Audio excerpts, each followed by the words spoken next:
Oh, there you are. How are we doing, everybody? Welcome to the final live breakdown of our lovely season, Second Chance. I'm Alex. This is my lovely cat, Houdini. Hello. And Today I'm was a Richie. win for the cat yeah, people. I'm Richie. And Steib, I love your cat, but like, damn, you stole my thunder. Hell yeah, I did.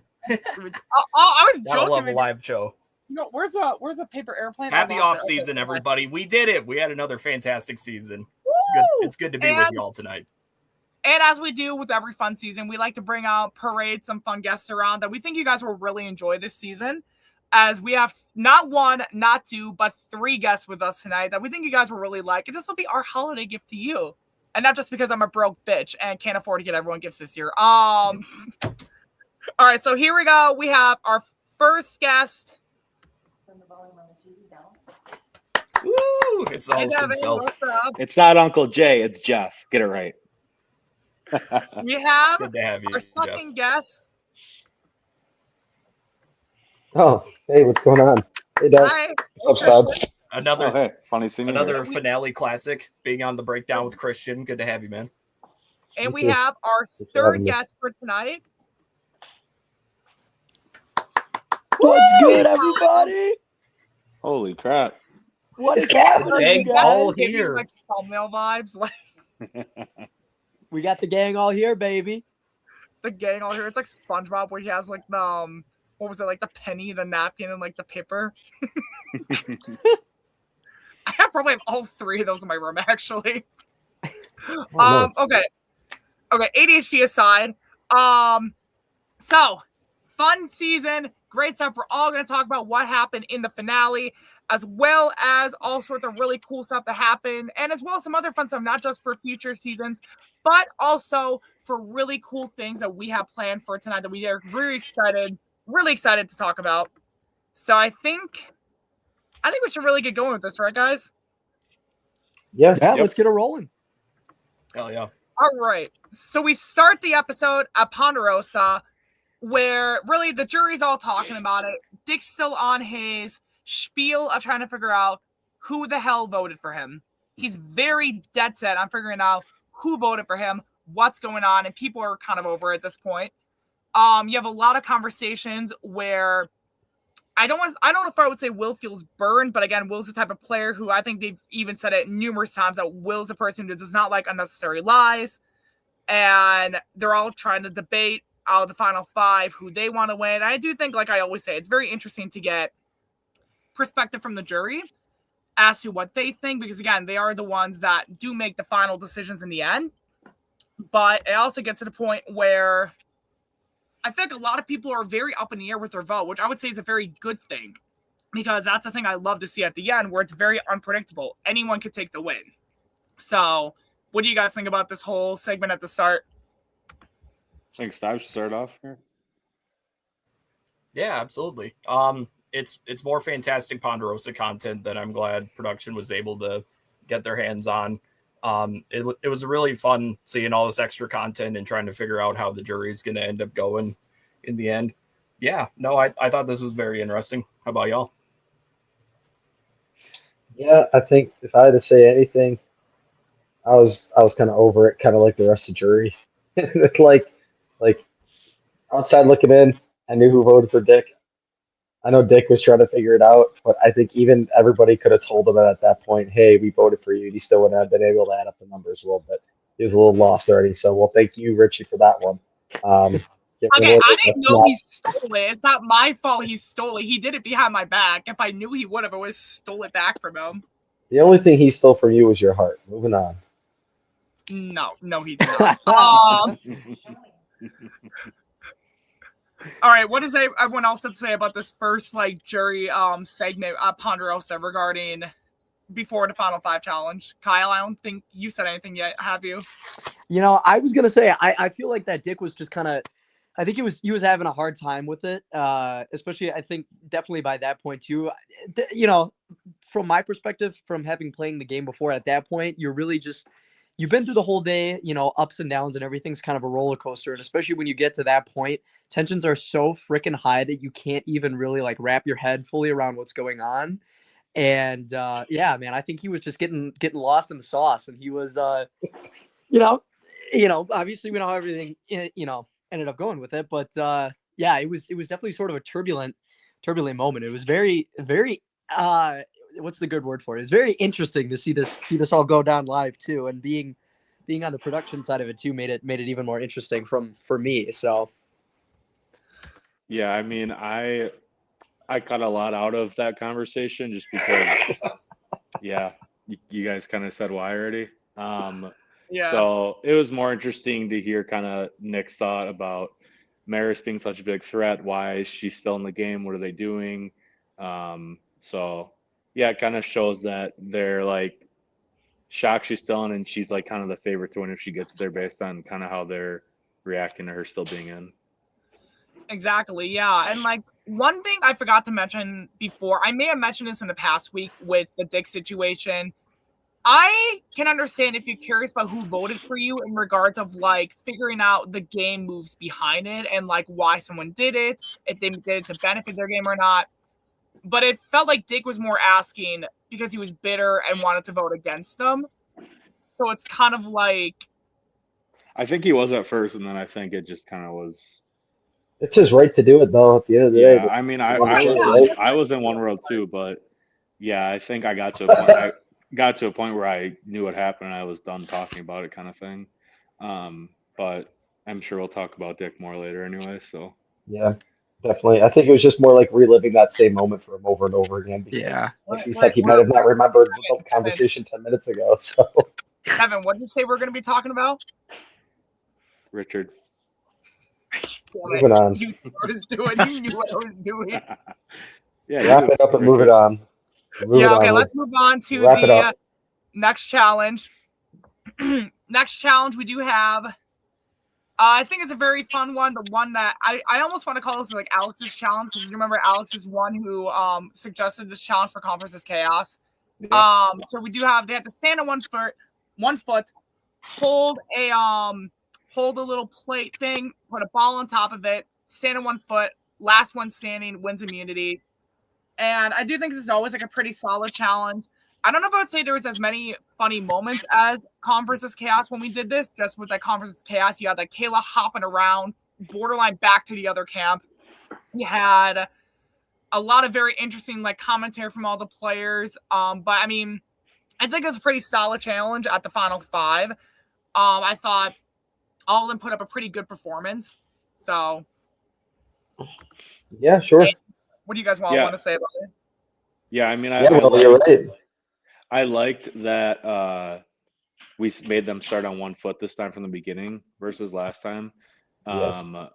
But yeah, I mean, it's a good like just willpower one at this point, like just who wants it more kind of thing. Right.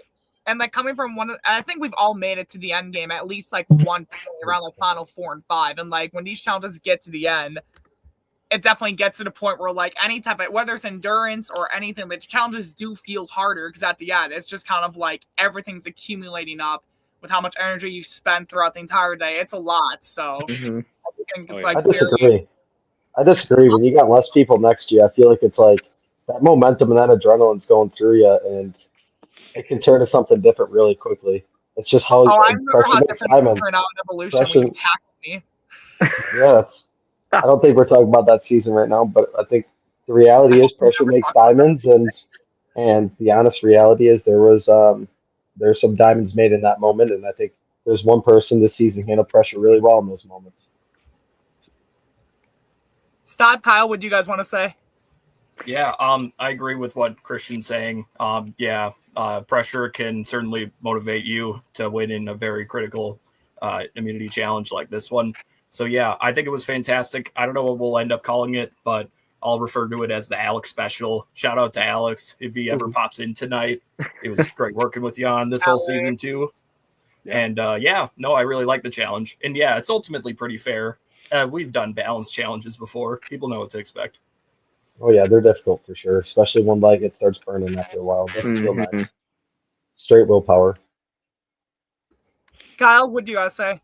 I agree. Not to keep aping off of repeating the same things, but I do think that it does at a certain point. Honestly, you really do kind of separate the the men from the boys, so to speak, kind of at that point in the game, and like Chris said, with when things get tough like that, it really, really, really does separate people. And bro, I don't know, like having them start off on 1 foot too, like that's pretty, you're burning, bro. Like your mind is burning and your body is burning by that point. So you're really honestly just running on fumes. And you know what? You got to remember for this season too, there's no breaks. I think that's sometimes an important thing to remember. These guys really didn't get too much of a break, both mentally and physically. So honestly, dude, my hat goes off to them at this point. So exactly. And I think I was in the last season that happened in was fans versus favorites. If I recall correctly, I think it was fans versus favorites.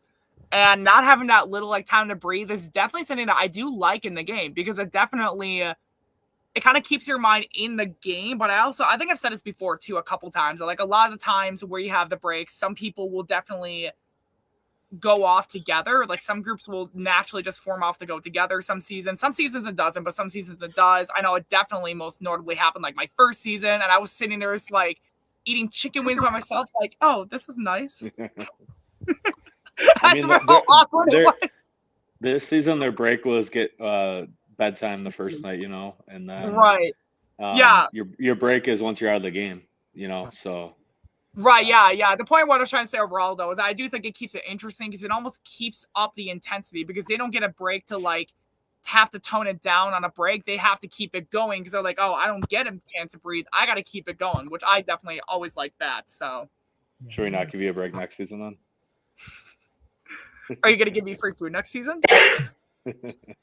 You? It'll No. probably be the Everyone else maybe. last time. Oh my gosh. Is there anything we have to talk about the challenge that you guys want to say about this challenge? Before we go on to like who won the challenge and like everything after that? It was kind of funny seeing Ben when he got mad that he got out in it. Yeah. That's about it. That was like the only really thing that happened, and I feel like. Unfortunately, it's hilarious to see Ben a little frustrated. Yeah, I've been there. I think no one in Vincent would agree. Oh God, I've been there. I love Ben though. Like even Kyle. Yeah, that's true. I've been there. I've been in the dark abyss. I was born in the dark.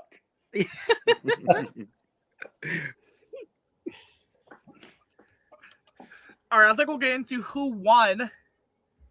Does anyone want to help me do like the little drum roll, Steib? You love the drum roll. You got it, being man. forced to do the drum roll. This is Kyle's thing. Kyle's the drummer. I got it, bro. Kyle. Kyle's the drummer out there. Get it! Vince won his way to the Final Four. Yep, congrats. Surprised? Vince, Not really. Yeah, honestly, I don't know if I should be too surprised because didn't Vince make it pretty far in this challenge last season when we did it? Mm-hmm. I don't remember. Well, there was Quentin and Jake at the end, and Jimmy kind of, I think. So I'm not sure how far he got in it, but I don't think he got out first.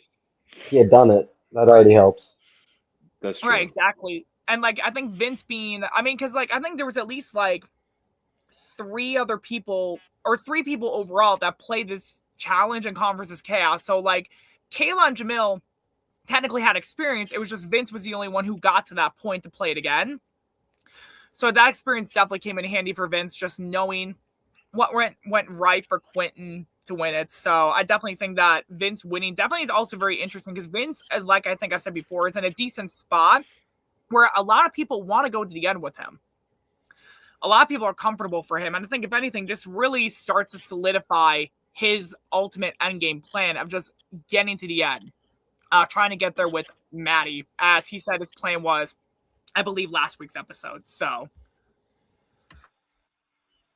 yeah, it was a big win. Yeah, I mean, I feel when you win that final 5-1, there's a lot of pressure off you because, you're just that close to the final three now.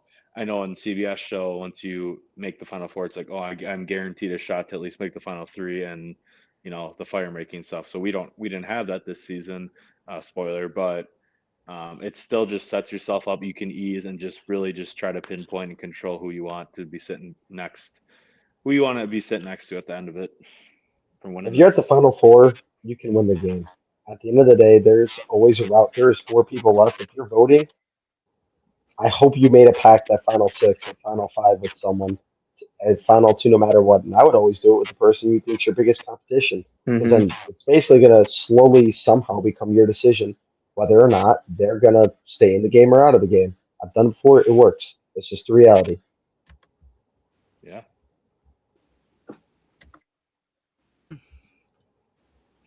All right, does anyone else Yeah. raise Jimmy, shout out Steib. You like that? Oh yeah, of course I do. No, it was a fantastic win for Vincent. Yeah, I don't know. I think we covered it pretty well. Yeah. Easy enough. All right, I think we'll move on to the pre-tribal scramble. I don't think there's really anything too noticeable within this scramble that I can recall other than Ben trying to look for an idol, Maris trying Ben, I do remember the conversation where they're both like, we're voting for each other. And then Ben starts to try to convince Maris to not vote him by saying, if we go to Final Four, we can just vote the other one off there. Which that makes no sense to me. That's a bad argument.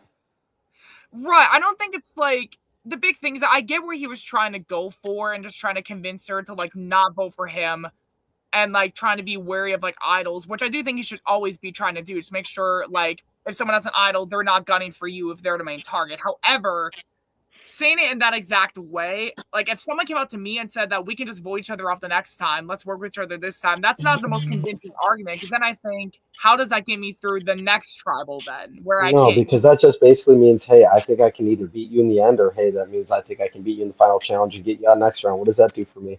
I think he should have gone about it more of, hey, you and I should team up because I think we played very different games, and this person played a very similar game to me, and I'm scared they're going to steal some of my votes from the jury. So I'm going to vote for this person. You should vote with me, and then say, I think I can convince so and so for the other one. Does she believe it or not? I have no idea. Like the honest reality, she probably isn't dumb enough to believe any bull crap that he was trying to sell at that point. But the truth is like that's the only way you're getting around that conversation. I think it was interesting how also just in general with Dan, how he was kind of like informing Maris, like, yeah, it's probably gonna be you. Like, he's like wants to be in the majority of the vote, but he's still kind of giving like hints to Maris, like, yeah, like I hope you find an idol, because he still wants everyone knows still Maris is the biggest shield at this point, and that's a gamble though if she gets by here if she doesn't win the immunity challenge. But I thought it was interesting Dan doing that, and then when Maris kind of brings up to Dan like should we go for Ben maybe. My favorite part kind of out of the scramble, not a ton happened, but was when Dan was talking to Maddie to kind of ensure they're on the same page, and Ben was kind of freaking out, like, I'm worried that Dan's trying to flip Maddie to vote me out. And Ben's like, Vincent and Ben are like, go cut that out. And that was a little funny moment when Vincent was kind of awkwardly standing there, and Dan's like, yeah, I really wanted to talk to Maddie just by myself here, but I guess you can be included on it. So that was good, but it just shows kind of Ben's insulation that Vincent's still sticking out for him. And I mean, the goal this round is clearly to get Maris out. I mean, that's what everybody wants to do. Even Dan, who's Right. kind of helping her a bit, but he still was like, if the votes are there, I'm not going to vote against you or vote with you for someone else. It's just like such small numbers. 4-1 is always just such a like if everyone's saying they want to go after someone, how do you not sit there and go, like, Right. am I missing something here? Yeah. Like, just not to have some type of insurance. Like, all honestly, like I know like what happens and all that, but like to not have some type of thought process beforehand, like just in case. Like I think Dan was the closest to it with an insurance, but I was kind of shocked by everyone not to like Maris is playing a great game. How do you not think like maybe she's got something going on like up front strategically? Like, Well, I think that they she's did gonna kind put of down and lay down. they did kind of talk about briefly that they wanted to split the vote on Maddie, Vincent, and Dan. Right. Kind of briefly talked about like let's put one vote on Ben, in case like she puts a vote on one of them. But they also kind of are confident like she's probably gonna go Ben if anybody. But they could have done that. I mean, because they knew Ben was voting for Maris, and two of the three of them could have voted Maris too, and then one of them could have voted for Ben as well. Two to kind of save their butts. So Yeah. So that's really the only other option if they want to stick together. Yeah, I was about to say, Yep. like, Sad and Kyle, because I don't think we got to hear from either of you two yet on this whole conversation. So before we move on to the other stuff, before the Final Five tribal, what did you two think about this specific conversation with Maris and Ben? Go ahead. You can go ahead first if you want to, Steib. If not, that's cool. I can go. Yeah, go ahead, Kyle. Feel free. You know, I remember this. I remember this happening, and I was kind of thinking the same thing as Chris, because it's you really would think that they, you know, let's face it. At the end of the day, a lot of these people are very seasoned vets when it comes to both the knowledge that they have of this game and the amount of times that they've played, you know, on other LLCs and other seasons and things like that. So I did kind of think that it was a little bit weird that they, you know, like you said, it was 4-1. It's like you're not really. It seemed like almost at that point that they were just kind of running like with chickens with their heads cut off, almost in a sense, where they didn't really have, I don't know, much of like a backup plan to anything that was going on. So I thought, holy shit, man, at this point, this might get really switched up here. Like, we're going to have to really see what's going on. Yeah, ultimately, it was a very chaotic scramble before this tribal council. There's still the hope that there's some advantage out there to be found or to be played. And ultimately, like y'all have been saying, we're not really having a backup plan here. We're kind of just putting all of our chips into one basket. And it's very interesting seeing Dan have the foresight to say, hey, you know what? Maris is probably one of my bigger threats remaining in the game. I should at least try to be honest and genuine with her, because maybe that could help me further down the line if she were to get eliminated next round or something. So yeah, it was very smart of Dan. And yeah, this final segment before this tribal, this was very hectic. Yes. Right. And I do even think throughout this entire like pre-tribal scramble as well, you do get a lot of Vince and Maddie with them kind of working together, and then I don't want to say like they're like a mini clique in themselves, but it definitely felt like it was something that I wasn't surprised when they finally got to play with each other, because I think Vince and Maddie had played such similar games in their original season. So to see them kind of easily group together in the game and just be so tight and want to work with each other until the end was something that I definitely adored seeing. Like, that was obviously one of my favorite duels of the season was those two, and how they're like up in the camera like, we're going to the end together, we're going to the end. Like, I definitely thought that was a little funny. Was there anything, Richie, like during the strategizing that you kind of thought was like, oh, they should do this, or I don't really like that, or that you were like, oh, I really like this? Was there like anything that you noticed that you liked? I'm kind of back and forth with the Ben and Maris thing, which I don't want to go back to that and drone on and on about that, but like I definitely do like that. Like, I like where Ben's trying to go with it, because on paper he's trying to convince Maris, like, if you have an idol, please don't vote me, we can work together. I think his execution is not, I don't want to like shit on Ben because he likes to make a joke that I always shit on him, but it's like, I don't know. It's like, I like where Ben's trying to go. Like, I think it's a very smart idea, and like for his game, I think it's very great active gameplay. I think the problem is just how he goes at it in this. What do you think he should have done differently? That's what I'm trying to think of too. Actually, I was just trying to think of how he could. I think the only thing the biggest thing he did wrong was just saying we can vote against each other in the next round and kind of having that little bit. I don't think you should ever like try to convince someone by saying I'll vote you off in the future type of thing, just because of the fact that like that's not going to make someone want to work with you. If you just say you're going to vote with them the next tribal. If anything, I think he should have said, I think we have a great chance. He should have said, if I was in a spot, I probably would have said something along the lines of, I think our best chance is against each other at the finals. And I think we'd have a very fair shot to go against each other at the final. And I think that we should work together at that point. So I think it's less, Richie, I got to say this because I think you're kind of there, but you're not saying it in full. The honest reality is this, all right?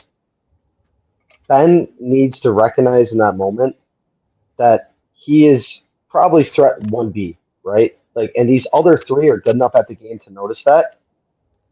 And so two things can be true. One, the wrong person went out last round for his game. It's just the reality. Who do you not recognize instead of Will for him? Any one of those three, realistically. But regardless, Dan, So I like you think. need to be able to recognize that. Yeah, Dan probably because if you really want to Maris talk and about Dan. Maris Yep. being 1A, it's you should be depowering that person before you try to take him out. But It's that's fair. hindsight's 2020, right? But moving forward, he should be going to Maris and saying, all right, which one of these three do you A think you can convince better, or B is the most paranoid in this moment? Who is sitting here thinking something might happen and create a freaking lie that she does have an idol and that she is going to play it and that you have yours, and find the most paranoid person to say which one of those two are you willing to vote out, writing down that name right now. Once you get that answer, you write it down and that's that. And now you can go to the end and vote her out next round, right? Like you don't tell her that, but like that would be probably my way about going. And obviously hindsight's 2020. When you're in the moment for a full day of it, it's a lot different, right? Like, but I think those are two possible routes. Ben could have made the final tribal council and had a chance to convince people to vote for him to win. And I think he had a good relationship with a good amount of people to maybe have pulled it off. So I think too. I wanted to say quickly. I don't want to talk over Steib and Kyle as much as we have been, but it is crazy, and I didn't even really realize this in the moment, and honestly didn't really realize it till now. But that Dan, Vincent, and Ben going into this round haven't had a vote to their name yet. That's pretty damn crazy that they've Right, just that's avoided amazing. that. But yeah, I think to kind of go back with Christian, I did think the final six vote was some mistakes on a couple of their end. Like I think Ben, like looking back at it now, it's like obviously he probably should have done Dan there, and I honestly think he might have gotten traction. But the thing is, Vincent and Maddie were saying even last round in that final six that they wanted Dan to go with the end with him because they thought he wasn't a big threat. But yeah, if you take Dan out there, you can still get a Maris out this round since Will was trying to go after her anyways. But I mean, I think they honestly, I think Ben thought Will was a bigger threat than Dan at that point. and I get that. Like Will is Yep. obviously a huge threat in the game, but I think sometimes when we think about threats in the game, you got to think about what their perspective and what situation they're in. Will kind of had to work with Ben at that point, right? Like he would have had to be towards him if Dan goes out there. Like now, granted, every round's different. Again, hindsight's 2020.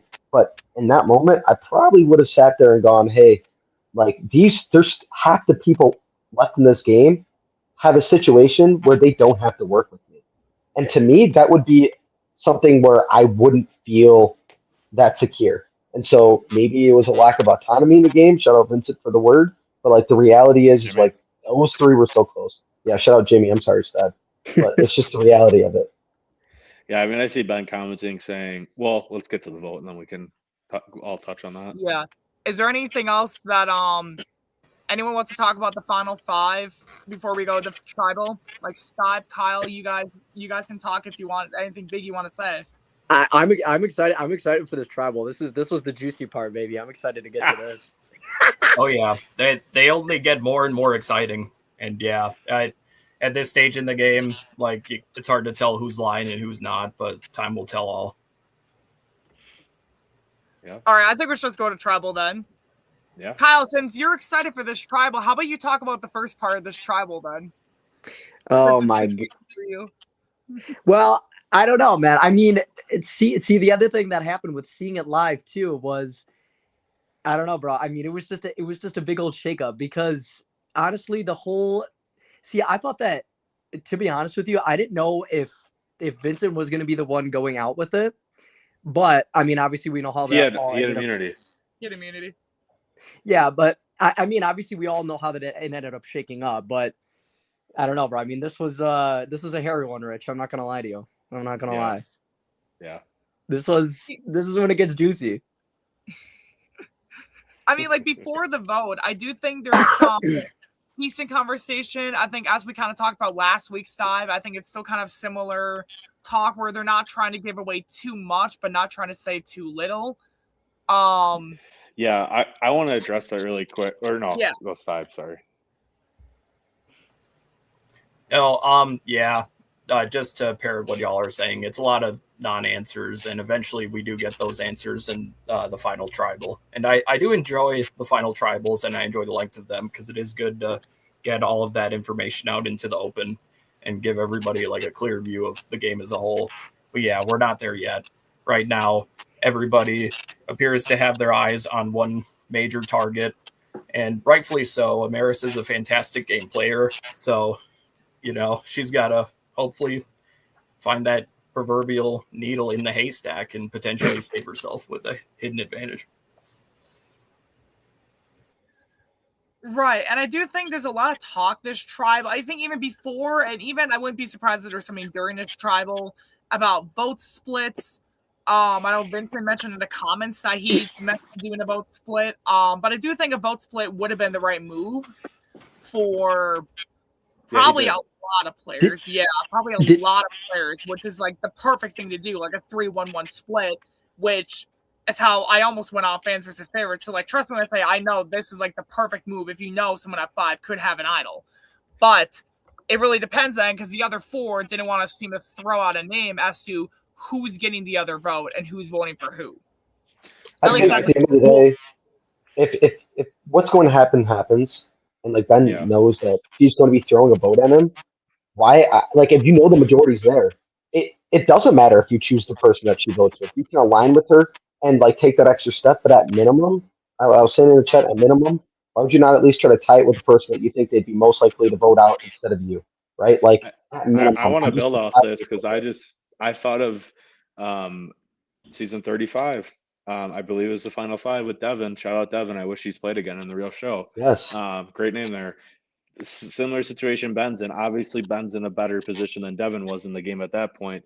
But Devin had fear that, I think it was it Dr. Mike that had the idol, or I forget who it was. Yeah.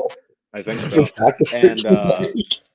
And they all put the votes on Dr. Mike, and he was like, if he has an idol, he's gonna vote me out. And that saved his game there, and he threw a vote on one of the other 3. Yes, if Ben does that, obviously he's turning on his allies there. But Ben, little did you know, them 3 are planning to get you out next round anyway. So I know, like, you think you couldn't have done anything else, and obviously it's hard to think like that in the moment because you felt so secure. But I mean, you had a good idea that vote was going on you if she did have something. But yeah, I don't know. I mean, Maddie says that, but would push come, she's voted you out before, Ben, so we don't know. I mean, that's what I'm saying. Like, I know we say bygones be bygones, but how in the back of your mind are you not going, like, that's the same thing with Cody. Every single time I work with him, it doesn't matter how many times I play with that guy. I love him to death. He wrote my name down and got me out of a game I was dominating. You were clearly one of the best players in this game. Clearly. Like, they would be stupid not to think about voting you out. I would not want to sit there next to you after the game you played. Yeah, I don't think that it's automatically that it's a 3-1 vote and they vote Dan or Maris off at 4 if Ben survives. Vincent said multiple times the things that he'd consider, and Maddie did too. I know they're saying now.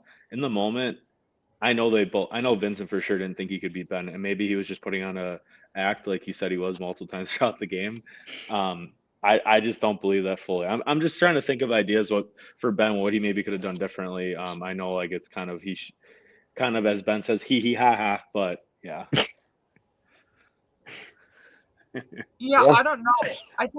I think the big thing for Ben's game, I don't think it's a bad game at all, but the big thing, I know he's gonna get mad at me just for talking. I know Ben's gonna get mad at me just for talking, but jokes aside, all of the Ben. But the big thing, I don't think Ben's a bad player. Stop calling him that. He's not. He's better than you. No, Ben's a great player. Yeah. Obviously, we know what ends up happening here. That's why we're talking about him more now. Yeah. So. The big thing I just want to say, I think Ben would have had a much better chance at the end against people like Kayla, Nick, which I do know he did actually vote with Nick, so I'll give him slack for that. I think he would have rather gone to the end with people like Kayla and Will.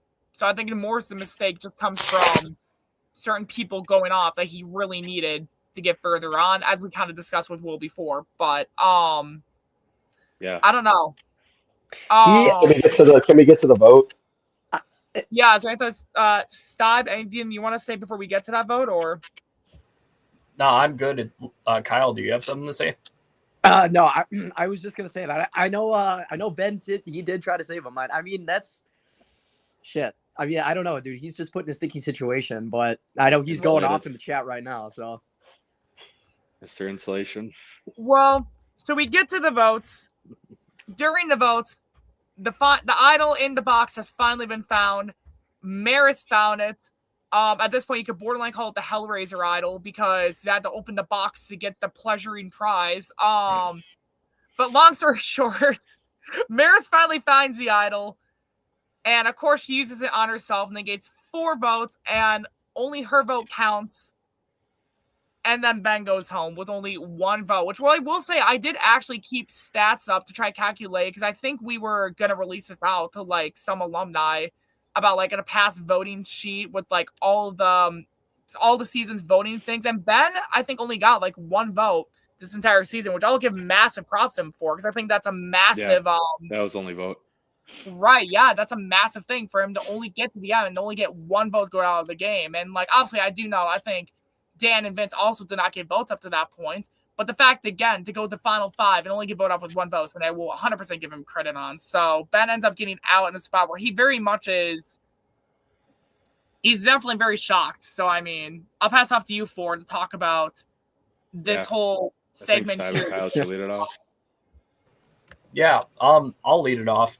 I think a lot of people in this cast made the most out of their second chance, but I could argue probably Ben made the most out of his without necessarily making it to the finals. And I believe Ben's performance in this 24-hour-ish period of this season, I think it was all-star worthy. And yeah, I think he was a fantastic person to watch. He's a fantastic character for our show. We've loved having him now for 2 whole seasons. He did significantly better than his first season. And yeah, I'm just really proud of him. Yeah, good for Ben. Kyle, were you sad to see Ben go? I was very sad to see Ben go. And the other thing, too, is that I hate seeing him rage because, you know, kind of to go off what Steib was saying, I mean, he really, really was a great player. I know that I wasn't there for the first time that he played for that season. I unfortunately was not present. But, yeah, you were there for Ben. You were there. Yeah, you weren't there for 8. Oh, for 8. Yeah, well, but either way, I know that he obviously, you know, very, very sad to see that him go because he really, honestly, at the end of the day, he really did play a great game. But I mean, at the end of the day, bro, it just swung not in his favor. And I know that he probably was not expecting that to happen. And just feeling, you know, I am lucky enough to say that I have never really experienced it on a level like that before. So I can't really speak to probably what he was feeling and the level of betrayal that he probably was feeling. But damn, man, I mean, that is just kind of a knife in the back right there, bro. So Ben, my heart goes out to you, bro. It was very, very entertaining. Very, very good and entertaining game, and it's probably really close to the betrayal you did to me when you wrote down my name. Yeah, I know. I was gonna say that's the thing is like I didn't say that, but you know, it's flip flopped. I'm the one who actually did it. Which did anybody actually see that coming? No, probably not. But I had to turn up the heat for Legends. You know. I don't know if you saw it coming. I mean, I'll give Ben his flowers a bit, and then I kind of want after this. I'd love to hear Christian talk about this idol situation. So you know, whatever. But yeah, Ben, I think you played great. Obviously, I was rooting for you and Vincent, you know, because of my fantasy team. But I mean, I did feel bad in the moment. Like I used my first round pick. I felt sad for him in the moment. I didn't like his little Pringle toss at me, whatever. That was bullshit. But no, Ben played a really great game. I completely understand why he rode with who he did at the point. He was confident that he was going to be pretty much anyone. I feel like he's like, oh, I don't want to really sit next to Maris or Will, but like I feel like I could beat them at the end, which is great confidence. I was just kind of trying to think of Ben before what another option maybe you could have done that would have kept you safe here. Obviously hindsight's 2020. But Ben, we're honored to have you a part of this. You've been one of our better characters and now a really good player as well. I mean, you played well the first time, but I know you played like a million times better this time. So I mean, it was sad to see you go, but it's credit to you that Maris wanted to get you out. It was her revenge plot, but also she knew you were her biggest threat to beat her in the end too. So there's a reason you got that vote. True. So, yeah, revenge plot or not, I don't know like if that really played that much into the decision making. Put it up for the camera, probably. Yeah, of course, and that's cool. Like I do the same stuff. Like it's great. I think the idol situation's kind of insane. I mean, literally, the way that we set, as soon as Dick went home and we went to the idol, we put it in that box, and everybody's body language in that room changed, and we sat back with the box in front of us. We no longer collected any votes unless someone held up their hand, And there's people who noticed it. There's people who I thought were going to grab it. I mean, there's people who literally physically picked it up, including Maris, multiple rounds and shook it. And I'm like, what are we doing? Like, how do you not feel anything? So it's driving us insane in that voting box. But she opens it up and she goes, is this real? I'm like, it's been here the whole time. I'm like, yeah. And it obviously being in the outside of the game looking in, you're just sitting there like beating your head against the wall. Like, somebody, for the love of God, grab it. Because for 3 rounds, people could have really used it. But I'm so glad it at least came in to the game at some point, because it was just sitting there for so many people. And I know that there's some people that are punching themselves, wishing they grabbed it when they did, but hey, they got it. Ben, when it comes to you and your vote off, I think that maybe there was some things you could have done, but I understand confidence in your game in that moment and feeling you can beat anyone and knowing where the votes are. Me as a fan of your game and like as your character and wanting to watch more of you, I wish you would have done some of these things, which is why I'm sitting here like maybe you could have done this, maybe you could have done that. But maybe that just means we'll have to have you back one of these days. I don't know. Yeah, but maybe. as of right now, I'm just glad to see the growth in your game. I think that it's one of those things. The first round, you did a lot of there's a lot of meeting, a lot of voting blocks and operating, and you finally, I feel like, know what I meant when I would tell you like navigating true relationships in the game now that you knew a few of the people in the game. And I feel like that impacted this game so much more. It makes every one of your moves that you did, even if it was a smaller move than your original season, that much more impressive. So congrats to you. Great game played. Getting voted out at 5th is no joke, especially in a season with this many people. Yeah. Yeah, it doesn't matter how you get to the final 5. If you get to the final 5, that's already a massive props and already shown you did a lot better in some way than a lot of other people who went before you. And like I will say for Ben, that he does have one of the biggest hearts for this game that I've seen in a long time. So like seeing Ben get that close and seeing kind of like it almost like when I did his X interview, it almost looked like his soul was like drained from his body. Yeah. At that point, like he was so devastated to be voted off. It was just pure rage, actually. I seriously thought he was becoming Dr. Doom, but he ain't Dr. Doom. Richie, were you happy he got out there? Or you didn't really. You're like, oh, it is what it is. Kinda. Yeah. I was convinced in the moment. I was convinced he was going to win if he got to the end. So I was kind of like more intrigued into like.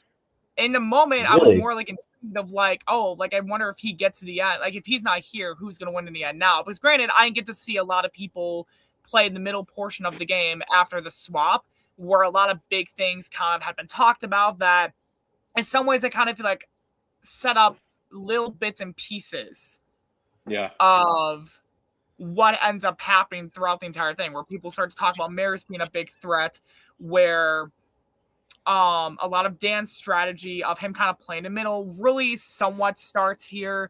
I could go on and on and on about it, but yes, I know we know. I won't, but no, I do think there's a lot of very interesting things that I didn't really get to see. So at one point, seeing how strongly Ben was playing really definitely convinced me that he was gonna like unanimously win at the end, like shut out in the moment being. So yeah. Is Anthos want to talk about before we go to the next challenge then, or? I mean, I'll start with oh, go ahead, Steib. Sorry. You sure? Yep. Okay, because I'm going to open it up. I'm going to open it up as like a question to all of us here. Yeah. When it comes to getting idled out, I believe that's almost like a sort of respectful way to go out, as opposed to getting lied to and blindsided by everybody and getting all these votes on you. I was just curious how y'all would feel. Like, would y'all be more content with getting idled out versus getting blindsided, like majorly? What do y'all think? Well, I've gotten voted off.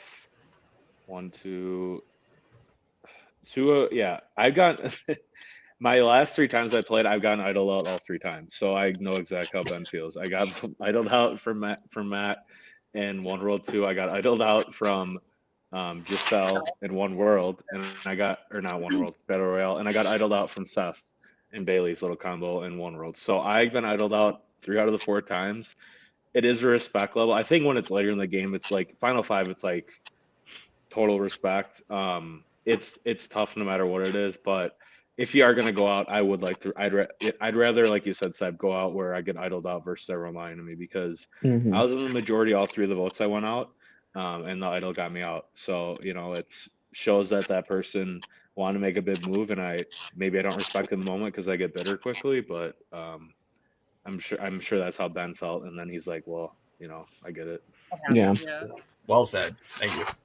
Yeah, for me, I would have to say it depends on the reasoning behind it. Like, I've been in a lot of seasons where some people will vote against me for strategic reasons, and I've been in seasons where people will clearly vote for me for bullshit personal reasons and then try to make it look like it wasn't that to cover their ass on camera.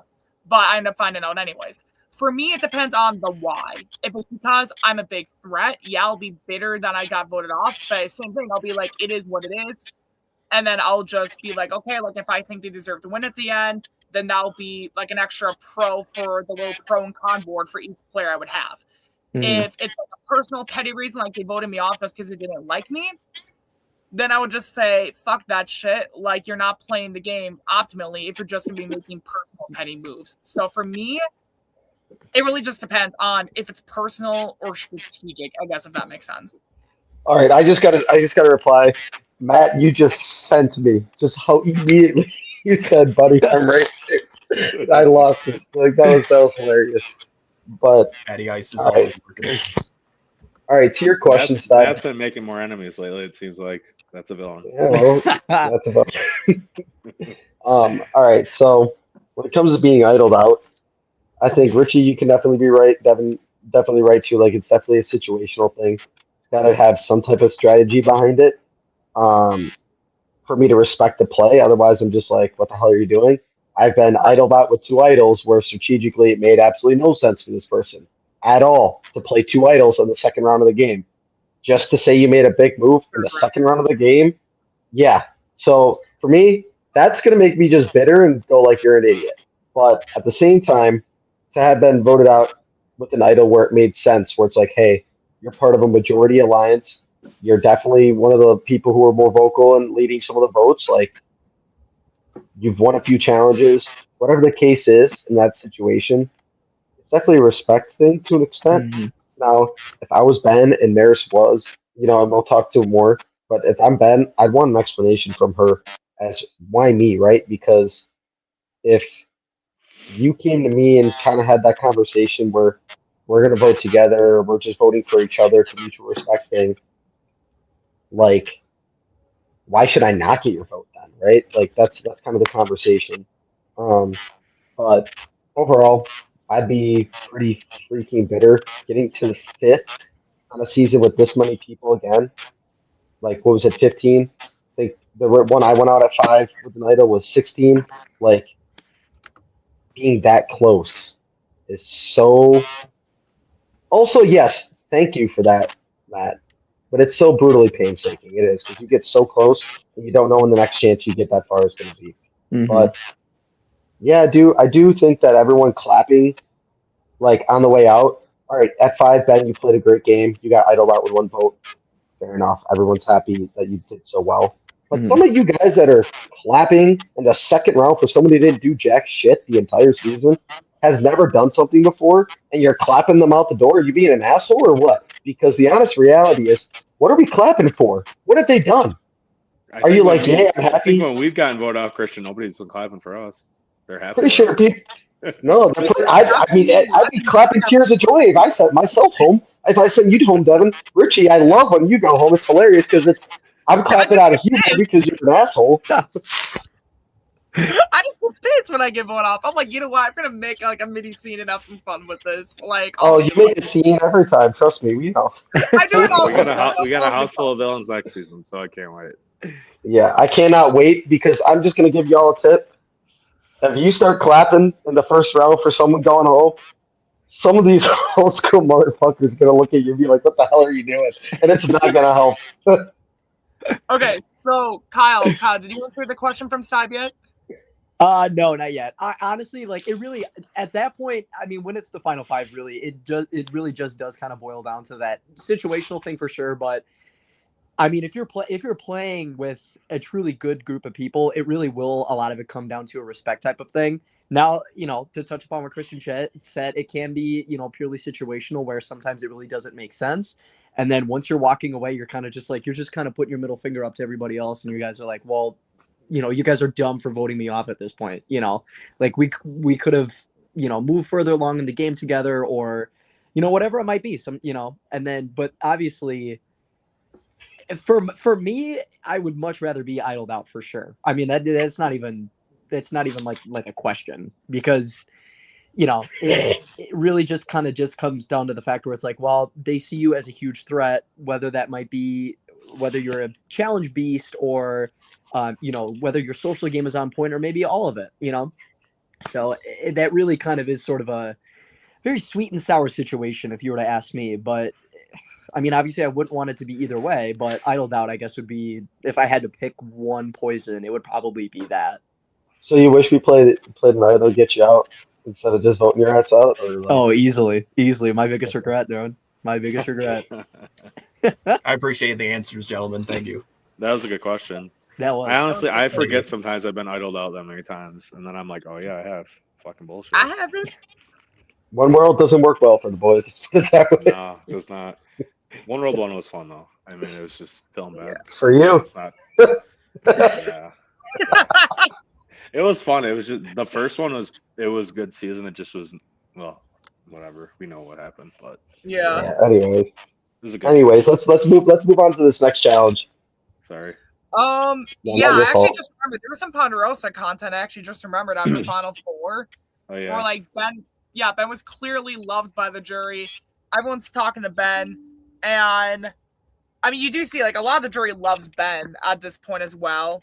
And then I do think it's funny how the minute you know what Dick's about to ask, it just cuts away from that, which I actually audibly did laugh at. Yeah, I mean, and it's a little like preview for the jury roundtable, but yeah, I mean, like the jury roundtable too. Everybody kind of just talk about what question they're gonna ask, which they end up asking anyways. But there's just a lot of nonsense that. I mean, it's cool to see that people's reactions, seeing them come to Ponderosa, but at the end of the day, it's like you said, it's literally just all them saying, "Oh, who voted for who," and it just doesn't really do anything to the game story, But yeah, it doesn't advance the plot. No, it doesn't. Right. I mean, we don't want the episodes to be 3 hours, so yeah, that's fair. Yeah, but yeah, they're starting to put the puzzle pieces together as to like what's going on in the game, and they'll get more answers later, of course. Yeah. I actually, is there anything else you guys want to say about this, Christian and Kyle, before I move on? Because I almost feel like that would have been a perfect segue, but no, that's fine. I'm just here literally to like watch Mad Aspen versus the World right now. All right, so I think we'll go on. I didn't see that. I think we'll go on to the next challenge then, because Steib, that was a perfect segue about puzzles, because the final challenge, which is one that I thought was a very fun challenge, basically they have to go run out, get a board and a marker, run back to a table, write down all the names in order of who got voted off first to most recently. And then after you do, they have to go run back, grab a bag of puzzle pieces, and do a puzzle. First one to do that puzzle wins. I definitely love the first aspect. For sure, that was something a very fun thing that I think I've been wanting for a while. Just for kind of to have people kind of recognize how far they've came, how they've had to go through the game, and everything around that. Yeah, what did you guys think about this challenge overall before we talk about who won it? Yeah, I think drawing back to a puzzle like old times was kind of fun. I know it was a SpongeBob one, nothing high tech. I'm sorry, I don't have a ton of money to just get whatever, but it was. I like the first aspect that Richie kind of had in a long list of challenges that from a long time ago that I saw it'd be fun to add in the beginning, because I think if you think you have a chance to win the game at the end of the day, getting to that far in the game, you should be able to recite like moves each round. Whether you're at Traveler or not, you should be thinking in your mind, I think, who went out where, Kira went out at 7. I was on the wrong side of the votes, but she got idled out. Those kind of things. So, Mhm. yeah. But I like Yeah, the and challenge. I I get thought that it was you're jumbled competitive. up. Yeah, it's Yeah. definitely you're running around and doing all that. Like it's you have to stop and think for a moment when your mind's on winning, and then to have to think about the game in totality. For some Mhm. people, that might be the first time. I doubt it, but like it could be the first time they're thinking about, you know, like the vote off that Dick was part of and earlier votes off in the game, like Nick being out, Nick and Dick. Like, do you remember what the order was? Like, the honest reality is, Maddie kind of did. You know, Didn't know. Yeah, Steib, what'd you was think Kyle. of that it, telling? guys? Do you think that was telling about the game or no? Do you think that that moment right there, where certain people knew a little bit more about what was going on in the game in terms of that order, and who knew what was going on, was that like a little foreshadowing, a preview? For me, I think a little bit, honestly. I think so. Yeah, I think probably. definitely being able to have a better chance at recalling because the big thing for me, and not to make it about me, but I do want to mention this because I'll get to this a little bit later, that fans versus favorites, the big thing that hurt me was, I guess, situational awareness and recalling certain aspects that I had did in the game, and that's what killed me. And that was on me.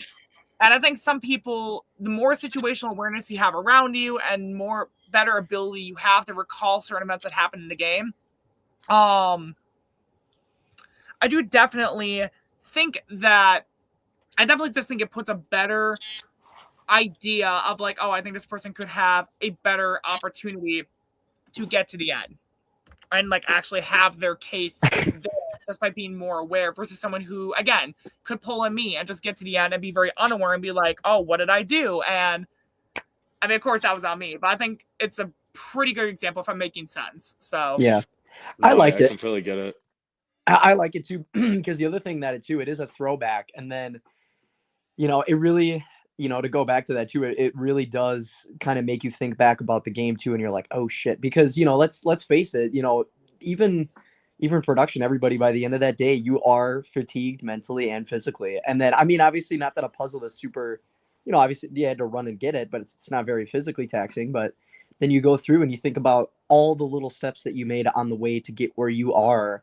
And then some people might have even been going through that and been like, should I, do I deserve to really be here? I mean, maybe they weren't really thinking that, but who knows? Who knows really what was going through their head when they were doing all that? But it is cool to kind of play a little bit of a mind trickery like that. I really do like that. It's neat. What do you think of the challenge, Richie? I think I briefly said my thoughts before, but I do Oh, definitely sorry. like. No, you're all good. I definitely like that first part. I definitely think it's somewhat of a rites of passage in a sense that like you have to kind of go back and recall like who gets voted off when and kind of think like, oh wow, like it's been forever since this person got voted off, or like wow, like I can't believe this person made it that far. The puzzle part for me, it's like we do a lot of puzzle challenges at the end. So I guess for me, I'm more so kind of, I don't want to say numb to puzzles, but for me, it's just kind of like seeing the puzzle thing at the end. I was kind of like, okay, but it's like the first half, it's like, wow, like this is a really fun aspect of the challenge. So, We didn't do it I mean, in I like 7 and 8 though, SpongeBob. so we did take a little break for you. I like SpongeBob. We didn't do it we didn't do a puzzle in 7 or 8 at Final Four, so I get what you mean because we've done it so many times, but I think when there's other aspects involved too, and that we didn't Right. really do a puzzle in the merge at all, I think we gotta just like you gotta do a puzzle in some capacity, whether it's a relay or I something. think Like, it's fun mixing why it not? up, and we did. So yeah, I liked it. Well, Richie, you need a drum roll. Kyle, you got it. I got Wait, you. this is You not guys ready? about it? No. No, but I'll just say more of what y'all have been saying. I really like this challenge. I like the blend of physical and mental challenge as well. But I do believe if you want to play this game well and have a great case at the end, if you make it, you should. I don't know. I think there's a quote like, "Know your enemies, but remember their names." And as the person and the player that I am, I would be kicking myself at this stage, not remembering who went where. So yeah, I think it's a fun challenge though. It's a great way. It's a great full circle moment too. I think. Right. Very simple terms, but I like that. It's cool. It ties a little bow at the end of everything. Maybe not a nice bow, but Richie, what's your ideal Final Four challenge? What it should be? I don't know, because for me, I think it very much would vary on the season at hand.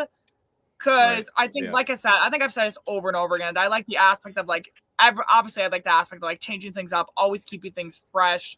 So I think it really depends. Like one season, I think the best final challenge could be a puzzle. I think another season, the best final challenge could be endurance. I think physical challenges could be the best final challenge in a different season. I do think it honestly does depend on the theme of the season, I guess, what we're trying to push for, and maybe what we have or have not tried. I do definitely think it really does depend, if I'm making sense. I know what you mean. Okay. yeah. Yeah, I think the it's probably the worst non-answer I could give, but I think it really just depends on I think the best example I could say too for Hunter season, there was a big emphasis on physicality and physical challenges. But in other seasons, there was such a bigger emphasis on endurance and being able to borderline outlast your competitors in a very long, lengthy season. So I don't know. I think it definitely does depend on a lot of factors. So Cool. yeah. I think the old school Real Survivor when they used to do the endurance ones is always cool. Obviously, sometimes we don't have that time. Sometimes we could have maybe that time, but yeah. Australian Survivor. Timeline definitely is the biggest thing. We'd obviously love endurance, and we try to do elements of it where it's okay, you stand on one leg for holding that for a little bit, and it definitely burns, and it doesn't go more than usually 10, 15. I think the most it spends 26 minutes or something, but overall Yeah. it's not going to take up that much time, and I think especially when you have final tribal council around the corner, you do kind of want to give that the time. Yeah, I mean, we find ways to try to represent challenges that are in the real show. Obviously, we're not going to have freaking 10 big ass poles in the yard that we can completely replicate what they do in the show. So it's always Not just Right. yet. finding similar things. You want to pay for that? Then yeah, we can do it. Well, I'll craft it. I'll sell a kidney. Just craft little poles on the boxes, If I was hands on could make stuff like that and with wood and stuff, yeah, I'd do that. But I don't. There's people out there, but it costs a lot. Not good at working wood, Bev. Yeah, just ordering the. You know box who from might be good at that? HEB. Yeah. Dick. Who? Anyways, moving on. Yeah, sorry. All right. Anything we want to talk about this challenge where we talk about who won and everything, or No. No, Go ahead. honestly, I'm good. Yeah. Kyle Steib, want to help me with the drum roll? I got you. You guys ready? Yeah, we're ready. Damn, holy Barker. Yeah, baby. And Yeah, baby. Vince won the final challenge of the season once again, back to back, making his way to the final three for a second time in a row. And I don't know if we've seen anyone do this back-to-back seasons. I think since maybe Hunter and Twit's Manor and One World 1, I believe he won back-to-back final challenges. But if I recall correctly, I don't know who I won know that that's Final so long Four ago. challenge in One World. I can't remember. I knew it was Hunter or Bailey. I Was thought it it was. Bailey? Let me check. Bailey. I could probably pull up the voting record for that and see if because I'm still working on that and we'll eventually release it out to everyone. I think we need to talk about the fact that Hunter. Nurse was clearly everyone's number one target in the game, and she had been dominating puzzles the entire season. And I don't know what Vincent just did. Vincent's a smart dude, obviously. He's telling us all about it. But reality is, he's a really smart dude, and to be able to pull off something like that when you literally watch Maris be a wizard with puzzles for the entire season. Yeah. And I personally, I saw that and I was like, all right, there's zero hope. She's going to the final three automatically because this is a puzzle. She's winning this immediately. And Vincent pulling it off and having that little bit of edge of time because you remembered quicker, huge. I mean, I think too that Vincent just getting the first phase of the challenge done a little bit earlier was what made him win the challenge. That's what it came down to, because Maris made that time up quick that she lost, and if she would have beat Vincent to the first stage of the challenge, I think she would have won. Yeah. It was just a 48 piece, SpongeBob puzzle, but it don't matter. Vincent was ready to fucking go, and he wanted to win Final Four again, which was really impressive. Really, even though he did it again, it still felt like a full circle. Even though it was like not that long before that, like 2 months, it was still like holy shit. It was good. It was awesome to see. It was. And I feel like it's also a really good thing for Vince as well, because like I said, Vince was already, I think, borderline guaranteed to get to the end at this point in the Final Four, regardless of who wins. I think maybe Maris wins is a little bit more rockier for him, but I still think he has enough inroads with people that would make them want to take him to the end. So I I would do love think. to see at the reunion to see who she would have said, Yeah, you should "Hey, I ask want to that. vote out here." Oh Absolutely. yeah, me too. Yeah, that'll be a question I'll definitely have to talk to them about and see what happens. Probably who she voted to win, right? What? I'm sorry, Like, you cut out. I'd assume whatever the votes ended up being, right? Oh yeah, I'm trying to remember who she voted for at Final Four. I want to say it may have been Mhm. Maddie. But She voted for Maddie at Final Four. Okay, but- that's what I thought. So maybe it would have been Maddie, but maybe it would have been Vincent because he was immune. So I think Right. there's a good chance if Maris wins, and I mean we'll find this out later, that it's a 2-2 tie. Honestly, Mhm. I really think potentially. I Steib, think it could have Kyle? happened easily.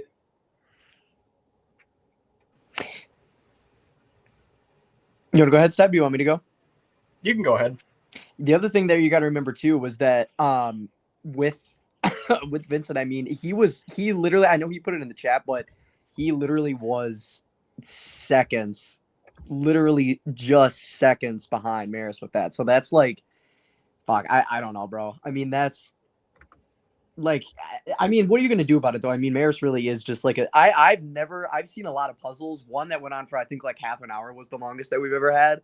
That was Yeah. absurd to see that live. Like I thought that she was a genuine wizard at that. Like that was insane. So, I mean, at the end of the day, hats off. I mean, that's really all you can. I mean, there's nothing you can really do about that. But just a bad beat, really. Yeah, from Maris, tough. Yeah. Yeah, absolutely.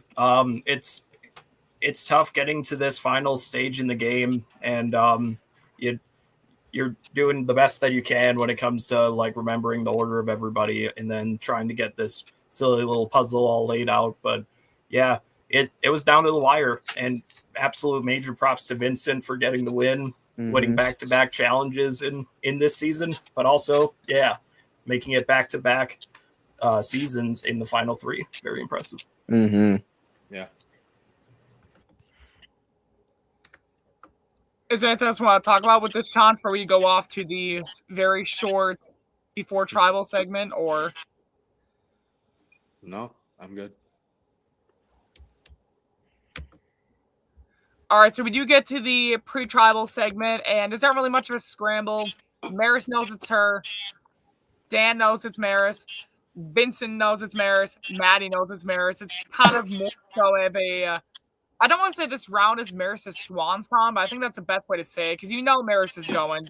She's trying to save herself, but you kind of do realize that, like, it's her. So, Yeah. I mean, what do you guys think of this pre-tribal segment?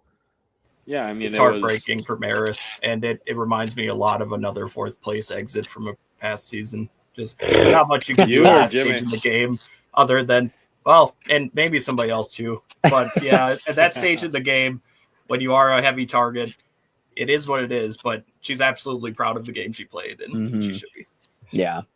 I think it's pretty crazy. I feel like, and obviously not 100% for sure, but I feel like last 3 seasons in a row, who got out at fourth place might have probably won the game or had a really good chance. Tyler in season 7, Jimmy last season, and then Maris this season.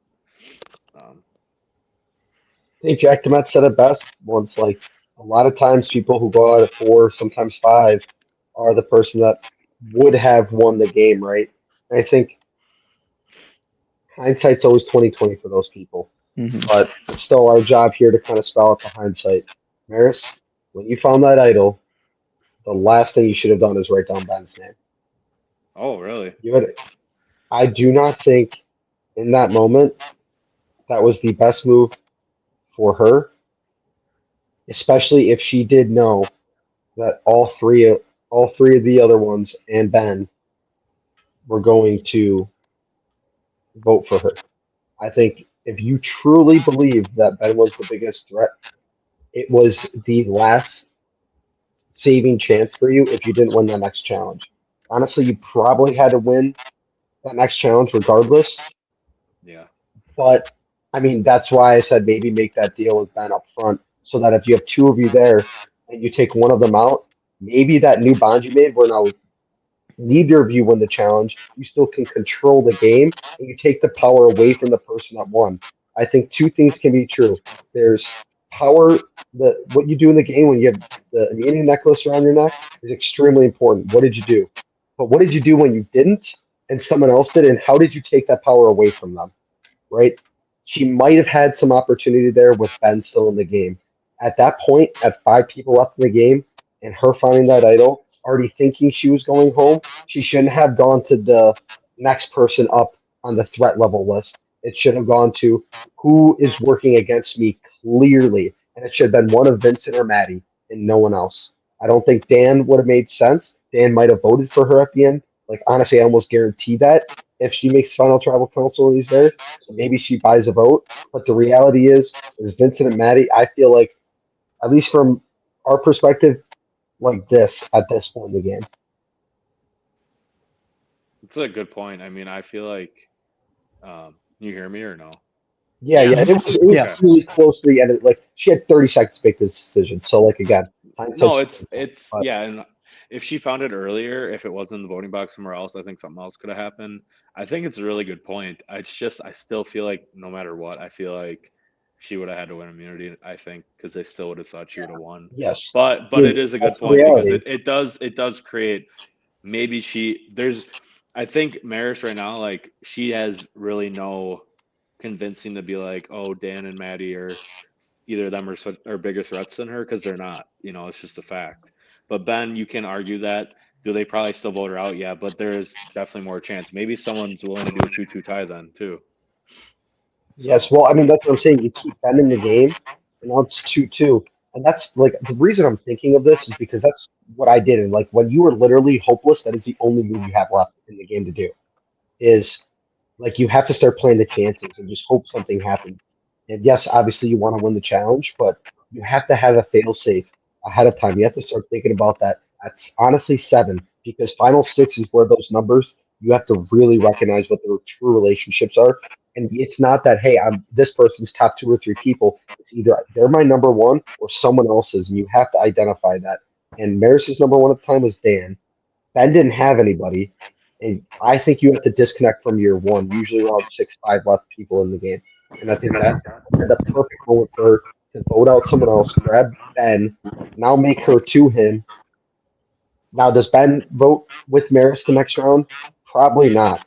But he also was paranoid enough in that moment to maybe spin some nonsense. Again, you're playing the odds here. The odds were already low, but sometimes if you say the right amount of nonsense in a very quick game in a very quick moment, it can switch people's vote in that moment. And I'm telling you that from experience and from the reality of the game.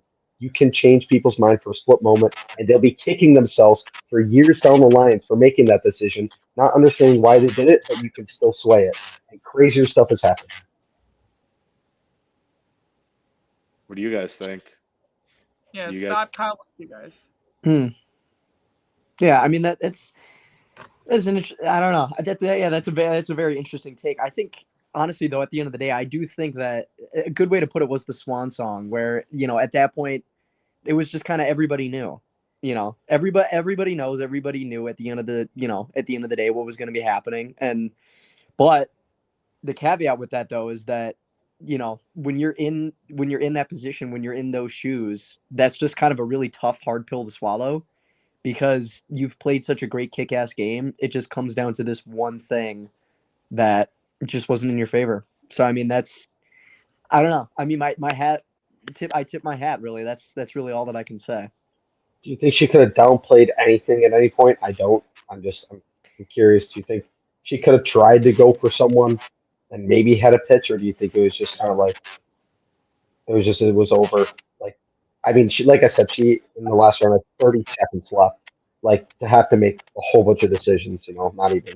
Yeah. Yeah, we got OG Ben Felder from season 1 watching right now.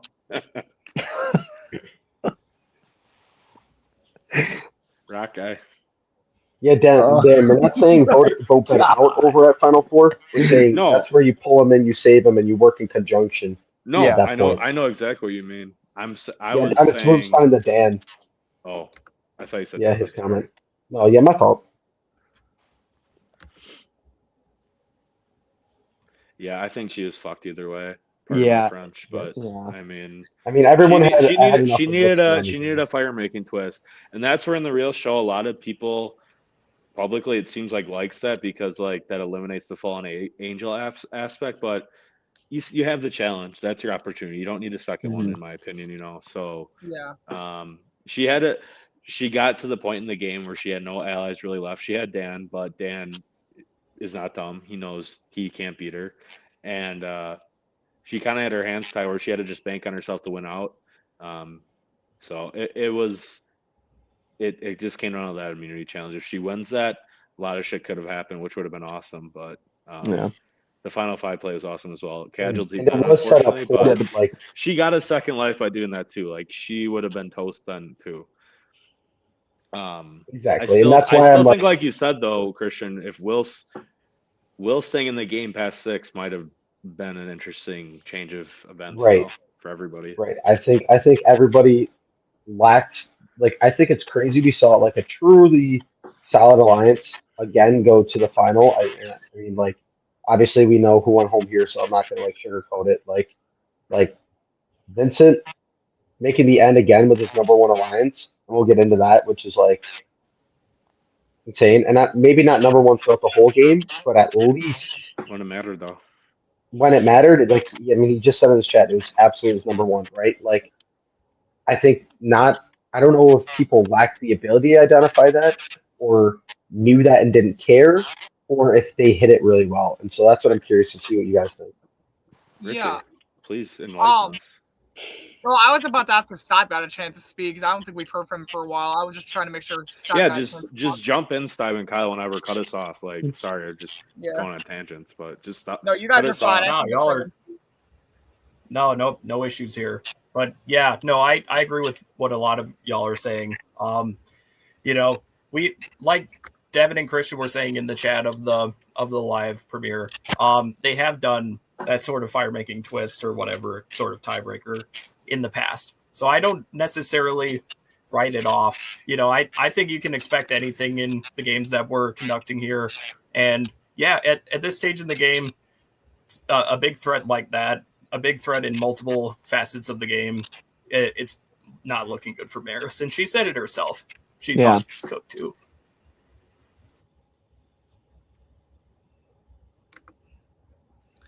Yeah. I'm just trying to think if there's. I don't know, because it's like I'm just trying to think of like just everything. Because with Maris, I do think her only big way of staying in the game, I guess, maybe could have been taking someone like. I don't know if I would say taking someone like Kira to the end, who could have been as big of a threat as she was, but I don't really know. It's just really, It is really tough. difficult. I mean, Yeah, to really like you. So you were saying you think that she just needed more allies left in the game, but I still feel like it's somewhat, yeah. I think there was a lack of like people. Everybody thought that, and I think that we'll get into this more at the final tribal council. I think everyone thought a lot of the people at the final tribal council were a lot more aligned with them than they were. And until Maris saw Dan, or like I guess found out from Maddie she was lying, and then like saw him physically write down his name to like put pen to paper, like at Final Five, it was kind of like, oh crap, like I really do have no chance left, you know? And it's like, where are we missing pieces to sense that earlier? yeah. I'm just trying to think like Yeah. I'm just trying to think of like what she could have done. It obviously would have had to been something early, but she's just one of the. She is probably damn near the biggest threat in this cast. So from her LRG experience, even though she didn't do super well her first time, like she has a knack. I mean, She didn't even play the first time. I'll go on a limb here. And me and Christian have, I think, said this in the moment. She's probably Whitewater, Wisconsin, altogether. She's definitely probably top 3 girl player ever, female. Might even be number 2 already. just from this Yeah, appearance. at I alone. least. think that's fair. Yeah. Like, Yeah. there I might think be she's someone that we definitely think's number one, that hasn't played in a while and stuff. But I think, I mean, it's just obvious what she brings to the game, and that's the thing with players like this. And this is what I thought was going to happen with you, Christian Legends, was you got in a position where you kind of had to win out, but you had the right people with you that didn't want to vote you out like a Vin.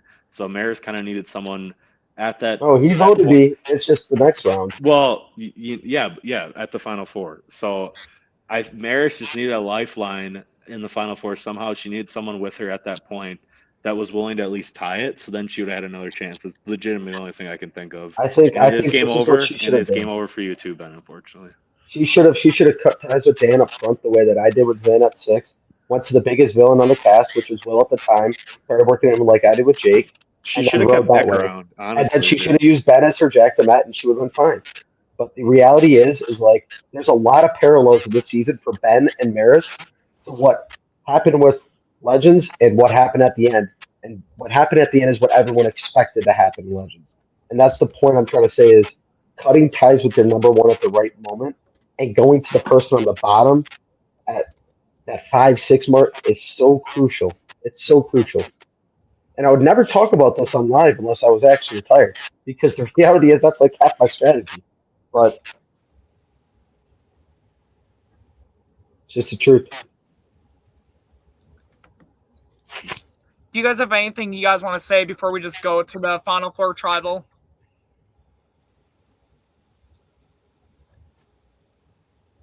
All right. Yeah, because we've been going on about this for a while. So I just want to make sure we get everything we need to get into tonight. Well, one of the better girl players of all time deserves her flowers all the way through. I mean, Oh, fifth exactly. and Well, fourth I'm not place. disagreeing at all. Yeah, I'm not I disagreeing think at all. fourth and fifth place, they both were like the favorites to win. So I feel like just giving them their flowers before the Oh, real winners 100%. of the season. Yeah, I mean, I don't even know if there's really much to talk about before the vote either, because it's just kind of like everyone kind of knows. Again, this kind of feels like Maris's swan song because everyone kind of knows. I don't know. Is there anything to I really mean- talk about before the vote? No. I think for sake of time, we could keep it rolling. Yeah. Yeah. All right, I just want to make sure in case anyone has some before I move on. But sad drum roll, Kyle. I got you, Rich. Maris voted out right before the end. And it's a little definitely, I don't want to say like very sad, but it's also like very much, Maris is going out. She throws a vote on Maddie for all it's worth, but I don't think anyone was going to vote for Maddie. Vince definitely was not voting for Maddie. I don't think Dan was going to think about voting for Maddie when Maris was the top option. So it's kind of like, but I don't know. I kind of feel like we said a lot of our thoughts about Maris already, but I do think Maris was a great player this season. I do think that Maris had a big impact in the season in a lot of ways, and I don't want to say too much, actually, because there's something I almost said regarding the fan votes, but I don't think I want to say too much about that right now, because I'll get into this later, but the fan voting is open until, I believe, the 21st. So there is definitely a lot of fun with that, and maybe... Actually, I'll reveal it at the reunion. About some stuff with that. So, yeah. Cool. Anything we really want to say about Maris before we go on? No, I think we talked about Maris, me and Christian, a while. So Yeah. Shout out to Maris. She was Yeah, a shout out to fantastic Maris. player, of course, in a season full of fantastic players, but she stood out in her own way. And yes, congratulations to her on fourth place. True. RIP Team Alex with her elimination. Right. Last of Alex's team finally went out. Yeah. Only took like 8 episodes, whereas for me, it took 4 episodes for my people to go out.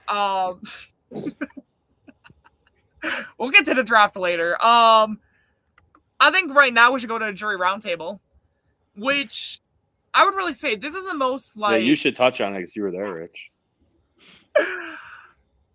This was the most uncoordinated jury roundtable I think I had ever seen in my life. Every time I try to ask a question, it's Dick asking, "Who voted me off? Who voted me off? Who voted me out?" And he's just like trying to lay down the fucking hammer, trying to ask what's going on. you do kind of get a lot of people trying to talk, but it felt like they were almost having a pre-tribal scramble with little conversations rather than talking about who they think is the best player and the why. It really felt chaotic, Pointless. I think is. I don't want to say pointless because I don't think the jury roundtable was ever fully pointless. Sometimes things can come out that aren't always like that they don't always see. I don't know if I would ever say it's pointless, but this season is probably the closest to pointless it could have been just because no one's really talking to each other. And I even kept trying to talk to people, get them to like say like, hey, like tell the group, talk to the group. And like everyone kind of had their own conversations, which was definitely disappointing because I wanted to see how these players would react to like new knowledge Maris could bring in or new knowledge like Kira could bring. I mean, Kira had the entire time had also been putting forth a lot of great information to the jurors the entire time. And we even saw this the last few episodes. But I feel like just everyone was so chaotic, having their own conversations, not really talking as a group, that it kind of defeated the purpose of the jury roundtable and felt borderline more like a pre-final tribal scramble rather than the jury roundtable. But I don't know. It's okay. I mean, it is what it is. But yeah, I do agree with you, Rich. It was a little hectic for sure to say, Yeah, I think I should I have definitely no should have opinion on this. I think it's like literally pointless to talk about. Like, to be honest with you. Yeah, I Like, mean, we're I right cut now talking about it. I cut most of it out because they all pretty much were talking about what question they're going to ask, which we end up seeing. Right. I think they're based on this season alone, and I've been talking to some other people about ideas how to do the roundtables going forward if we continue to do them. But this one was not productive, and it is what it is. And it's right, yeah, that's fair. And I feel like that's down to the nature of the game because at this point we've got 7 jurors who are quickly coming together and trying to figure out their questions and shit. And we've all been here about 24 hours-ish in the house at this point. A lot of us are exhausted physically or mentally or in all these different ways. So I think it's fair for this to not necessarily be too productive. I'm glad it's there because, in that same time, we have the confessionals of the final 3 going on, and we're getting information from them too. So I don't know. I'm not opposed to it. For me, if I ever was in charge of the jury roundtable again, because the biggest thing I was trying to get them to do, I was trying to say like, hey, let's talk about this person and the pros and cons with this person. Let's talk about this person, the pros and cons of this person, and then this finalist. But of course, every time I was trying to say anything, it was either Dick asking who voted for him or was someone else being like some random fact that had nothing to do with the final tribal. So it was kind of like, okay. It was definitely, I should have put my foot down a lot more. So I regret not doing that more not often. your fault. And that's absolutely something that we can all learn from, like to try and like establish a little more order and something like that. But yeah, no, I think it's a good first step. Yeah. And when we have this Airbnb and when we have the opportunity for all this extra content, why not? Yeah. Yeah, that's true. Yeah. I mean, we got the most use out of it for sure out of the place we had. Yeah. Honestly, is one of my top 3 favorite locations we ever filmed that. So, I mean. Yep. Yeah, it was nice we got to use outside this time. Yeah, totally. Like, yeah. I remember in Cabin Fever, I was so cold filming that challenge out there at Final 6. Yeah. All right. I didn't see it. What happened? My mom just walked by. Oh, hi. Richie says hi. Hi. All right. Yeah, I think Let's get the real deal. Yeah. I do think we get a fun little check-in with the final 3 as well. That was cool. Thanks for filming that, whoever did. Yeah, I forgot who filmed it. I know it wasn't me because I was doing the jury roundtable. I think maybe it was Alex. I think it was Alex that did that. Yeah, that's right. Because there's mics with it. Alex, I think it'd be a good idea to get that. I don't remember word for word what they said, but it definitely seemed like they were all very confident going into the end. Maddie wants to own her moves. Vincent and Dan are confident in their games. And I'm not joking when I say, because keep in mind, I didn't get to film most of Dan's game. I did get to film all of Vince's game. And I did film almost all of Maddie's game. And kind of seeing Maddie, I felt like play somewhat a little bit more assertively, but also talking very solidly, having a lot of people. Like, I was convinced at this point Maddie was winning. full transparency, I was at this point was 100% convinced. You it was always say this about whoever takes third at Final Trap. I'm sorry. I swear to God. No, I mean, I will say, to go off Richie, to piggyback what you're saying, Richie, New Blood, and I'm in even a worse position than you guys are because I don't really see any of the conversations going on at all. So I'm usually just going on the votes. But I mean, in New Blood, I completely thought, based on just Final Tribal Council performance, that Maddie was going to win that. Yes. Just based on that, Yes. because that's all I had to go off of. So I completely couldn't understand believe that. why you thought Yeah. that. yeah. I couldn't believe that some people were really excited to go to the end with her after how she spoke. Because Yeah. that game, she didn't have as many moves to hang her head on, and she clearly did this game. And I would have been worried about having to talk to her. And I mean, I'll tell you this because you guys know I had to leave before Final Tribal. This was the first time I got to watch it through and through. That was one of, if not the most well-spoken Final Tribals. I think some people might think there's some selling going on one way or the other, high or two, not enough. I don't think it was that at all. Yeah, you I did think that. everybody described their games well. And this is one of the first times I feel like emotion played a huge factor in people's votes because Sure. everyone Yeah, did a good job friendships. at answering questions. Right, but that's part of the game is building connections. Right. And you deserve that vote. And I think this one, it played a lot more of a role because I think this final three, I don't say they all play perfectly similar games, but they had similar stories. I think you heard Maddie speak great again, have that move on, hang your head on. You heard Vincent speak, as always, amazing. I mean, he came in hot with that opening remark. Like, I wish he would have ended on that, not started with it, because all the people that were maybe not voting for him probably looked at that and rolled their eyes. And all the people that were hooting, hollering, like, yes, keep going, you're doing great. And then Dan, obviously, like, I mean, Trinity says it in the chat, like, this guy just knows how to talk to people. I don't know how to describe it. He's just got such a calming way to him. I just love it. It's just the kitty meow. It was crazy that seeing Vincent and Maddie literally like this summer, both of them perform in Final Tribal and they're just right back at it. It's really impressive they both got there and they got there on their own merit a bit and they made moves along the way. So it was really cool to see them get like a second chance and they're like, this is like totally what second chance was about. They both got to the same spot again. It's like, okay, what can I do to convince these fuckers to vote for me this time? Yeah. Right. So That was like really insane. poetic. Yeah. I just couldn't Right. believe that people wanted to sit next to either one of them with the way they spoke. I really couldn't. Like that to me has to mean something.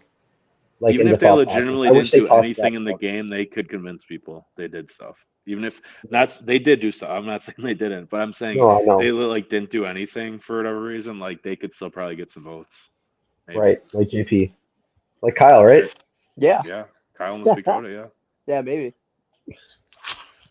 Right, yeah, I definitely think since we're already on Final Tribal Council that there's a lot of especially the opening speeches, as Christian, you were saying, like they really identify their games very well with what they're trying to do. They're very well aware of what's going on, everything around them. I mean, especially the opening statements before we even get to the questions. I do think the opening statements themselves really just showcase their awareness of the game at hand, which I think is very valuable because, again, you have someone like me who made it to finals but then was not aware of what was going on. So, like, just having an awareness of what's going on around you and how you're doing is a lot more valuable than I think a lot of people give credit for. And I'll go with this in a little bit because there's something that I want to talk about with that in a little bit. But I want to give out to Steib. You want to say? Yeah, I'll take the floor. I think this final three is a fantastic final three, and ultimately they made their own moves in their own unique ways. And ultimately it comes down to who's going to be able to portray that the best at this final tribal council to the jury. I don't know. Like I don't have much else to say at the moment. I think all three of them, this was probably their best shot at winning the game based on who's in the final 5 or 6. Like, based on who those other people were, boom, boom, boom. Probably, maybe not. Obviously, there's only one winner, but maybe. I feel like some of those earlier jury members maybe would have been easier beats based on what people were Correct. saying, but Correct. Yeah. for them all, like as a whole, like without making it like obvious, like I mean, Vincent was really pushing to keep Maddie in the game, to Dan and Ben, maybe more so just to Dan. And it's crazy them three ended up together at the end. Yeah, and I think I liked Vincent's analogy a little bit of the shadow puppet. I wish he would have Yeah. given himself a little bit more credit on the front end because he did lead some votes. I don't know if he knew he was doing it, but he was having a lot of one-on-one conversations with people, and those people did vote the way that they were supposed to in his eyes. So I mean, he was as much as it was shadows. I mean, you can take credit for being a leader. I think that two things can be true. I just He was yeah, just I, doing I'm it just where he didn't have to show face as much. but like Yeah. it's crazy to me that people saw those two, one working together, two knowing they have great final tribal speeches, and said, "Hey, that's who I want to work with and like go move forward with in the game." But once they got to the point in the game where they were kind of there, if I'm Dan, I'm absolutely cutting Maris off and I'm going to the end with those two because in my mind, their games are a lot more similar than it is to my game, and that's that. So I think honestly, who maneuvered the best based on the people in the second half to merge, I mean, it's obvious. I mean, Vincent too. Like I'm just reading his comment there about his final tribal council was a direct response to his an 8. I mean, I think it was, and I remember in the reunion, Vincent and Nolan were kind of shrugging off, like they both lost. They just were shrugging off why they didn't win, like, and I was like, no, like I know, like it's whatever, but like I was like, take note of why you didn't win this, because if you get back in this spot again, as Vincent does, I think it's gonna help you, and I think Vincent did really well the other time, and I think I told him after 8, I thought he maybe should have won, but I think he did even a million times better this time because he came in there selling himself even more and like he turned it on earlier than last season and that helped I think his case. I mean, I think a lot of people would agree with that. Yeah. Yeah, I definitely think with like just like finishing off with like the opening statements part before we move on to like some of the questions. I just think the opening responses were very, very good. Especially Vince's, where he borderline again, as he even said, again, it was borderline a response to his an 8, where he says, like, unlike last time, which really shows a lot of adaptability and growth that I really think I loved seeing for Vince in his game this season. So, Steib, So I Kyle, took is him. there anything else you guys want to say, or I mean, What would you guys grade them? huh? What would you grade all three? Yeah, I want to hear these from everybody. I'll go last. Ooh, God. I'm trying to think of how I would have thought of it in Just the straight letter grades. You don't even have to explain it. Just straight. Oh yeah, straight boom, letter boom. grades. Yeah, I probably would say Vince's A for sure. Maddie's, I would say like B plus, A minus. Dan's, I would say probably around the same. Catch that? So, I don't know. I would agree. I honestly would probably bump. I'd probably bump Dan up a little bit higher, to be honest with you. Okay. I'd probably I nice feel teacher. like I would probably bump him up to like right around just slightly a little bit above Maddie. I mean, no shade on Maddie. It's hard. I mean, the final 3 for a reason, Sorry, right? Dan. I mean, you can it's blame not. Dick on that. Yeah, I mean, I'm not throwing shade. I'm not throwing tea at anybody. It's just my own personal Kyle, it's opinion. okay. They're not gonna be mad. throw that tea. Throw the tea, girl. Steib? I believe a B plus for Maddie is fair, and I agree with that. At this moment in the game, watching the live tribal council, I believe that the jury would vote for Vincent. So I'm gonna go based off that logic. I thought Vincent was an A, and I thought Dan was like an A minus. I think me personally, like this, like I said, it's the first time I was watching it. Yeah. So it was interesting. I think if I was there, I think I would have honestly not taken a ton of weight of the final tribal council speeches because they're all very close. And I probably would have gone based off of who I thought played the best game. But with that, because of who I thought played the best game, it's going to affect my grade. I think Vincent had a B plus because I thought he played an A plus game, if not at least like an A minus, A plus somewhere in there. It's not like an A. It was great. Maddie, I think she sold her game absolutely amazingly. I think she probably played about a B plus game. She had to move to hang her hat on. Um, so with that, it was probably like an A minus. And I think Dan played a strong game, but he was aligned with also a strong player that also was a shield a lot of the time, but he sold it. And I'm not selling it because I don't think this is a sales pitch, but I think the reality is to get the result we had, Dan has had to spoke to the emotions of everyone else the most. And so for that, Dan has to get the A plus in my book. And I don't think I've given an A plus in a while, but seeing how close this season was to be able to earn votes in this tribal was difficult because you're not just speaking against people, but you're speaking for them. Yeah. Yeah, I mean, yeah, I wish they got their closing statements, but I do feel like Amaris's last kind of question kind of brought everything together. Obviously, it was just taking too long for tribal. We let Yeah. I didn't show it in the episode, but we had the jury vote if they should get a final tribal council speech, and they all voted no except A Dick. closing speech, yeah. Well, I mean, it was also but yeah. go ahead. No, I was about to make a joke saying like also like a fun fact for people because I was trying to pause it and I even said this in the live section comment section that I tried to pause it so I could like stop and start another video, but I could not get a good stopping point because Dick's question was Yeah, 14 minutes. long. Yeah, and I go back. They did give long answers, and the thing was, even though the question obviously we'll probably get to it, but they gave really good answers. But I'll give my grades really quick, and then you can talk about the questions and stuff. yeah. I honestly I'd give Maddie a B plus because I think she did well, but again, I don't know if some of those moves she's claiming again were like solely like her idea kind of thing. From watching the tape now, I would give Vincent an A plus, and I'd give Dan an A. I think Vincent really articulated his game well, had a plan of what he wanted to do, and Dan did too. Obviously, an A is Yeah. not far below that. I just thought he was a little bit less in control than Vincent from what they were selling to me.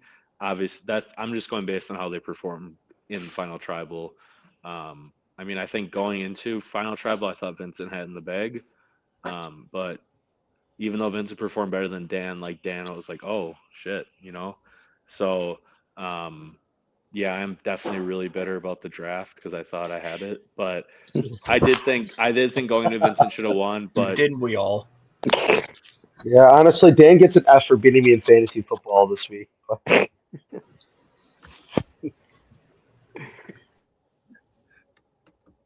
Yeah, I mean, Dan? I think we could go on to some of the questions then, because I'm probably not going to reference every question for me, but one notable thing I do want to say, because people misunderstood me when I said in the live question commentary with Dick's question, and that he was trying to, I think, figure out, he said something along the lines of, one of you I wanted to work with, one of you out, and one of you I was unsure. And it was something along those lines, and then he wanted them to try to guess which one he wanted. Now, on paper, if you're trying to ask them to figure out their social awareness in the game around them, I think that could definitely be an interesting question. I didn't say it's a good question, so it was an interesting question. But for Dick's question, it felt like it was more coded to try to figure out who voted him off and like what was going on with his vote off. I don't really know.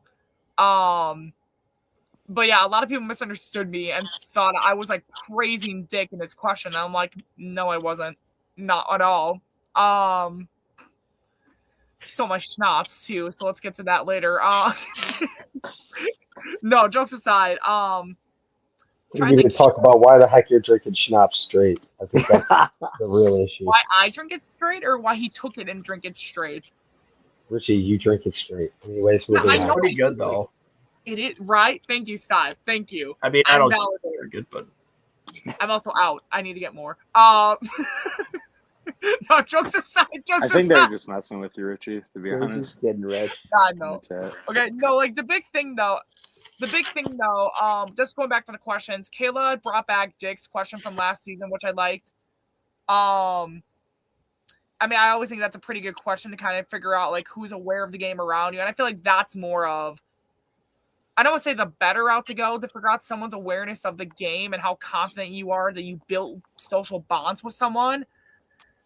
But like if Dick was trying to go the route Caleb was going on, which I don't think he was, I think Caleb did the better job of going down that route of how much social awareness do you have of the game you played and how confident are you that's going to get you the win. Richie, kind of. I think that Caleb's question needed better. Will's Was better. no. She needed Will's question to fully get the social awareness piece.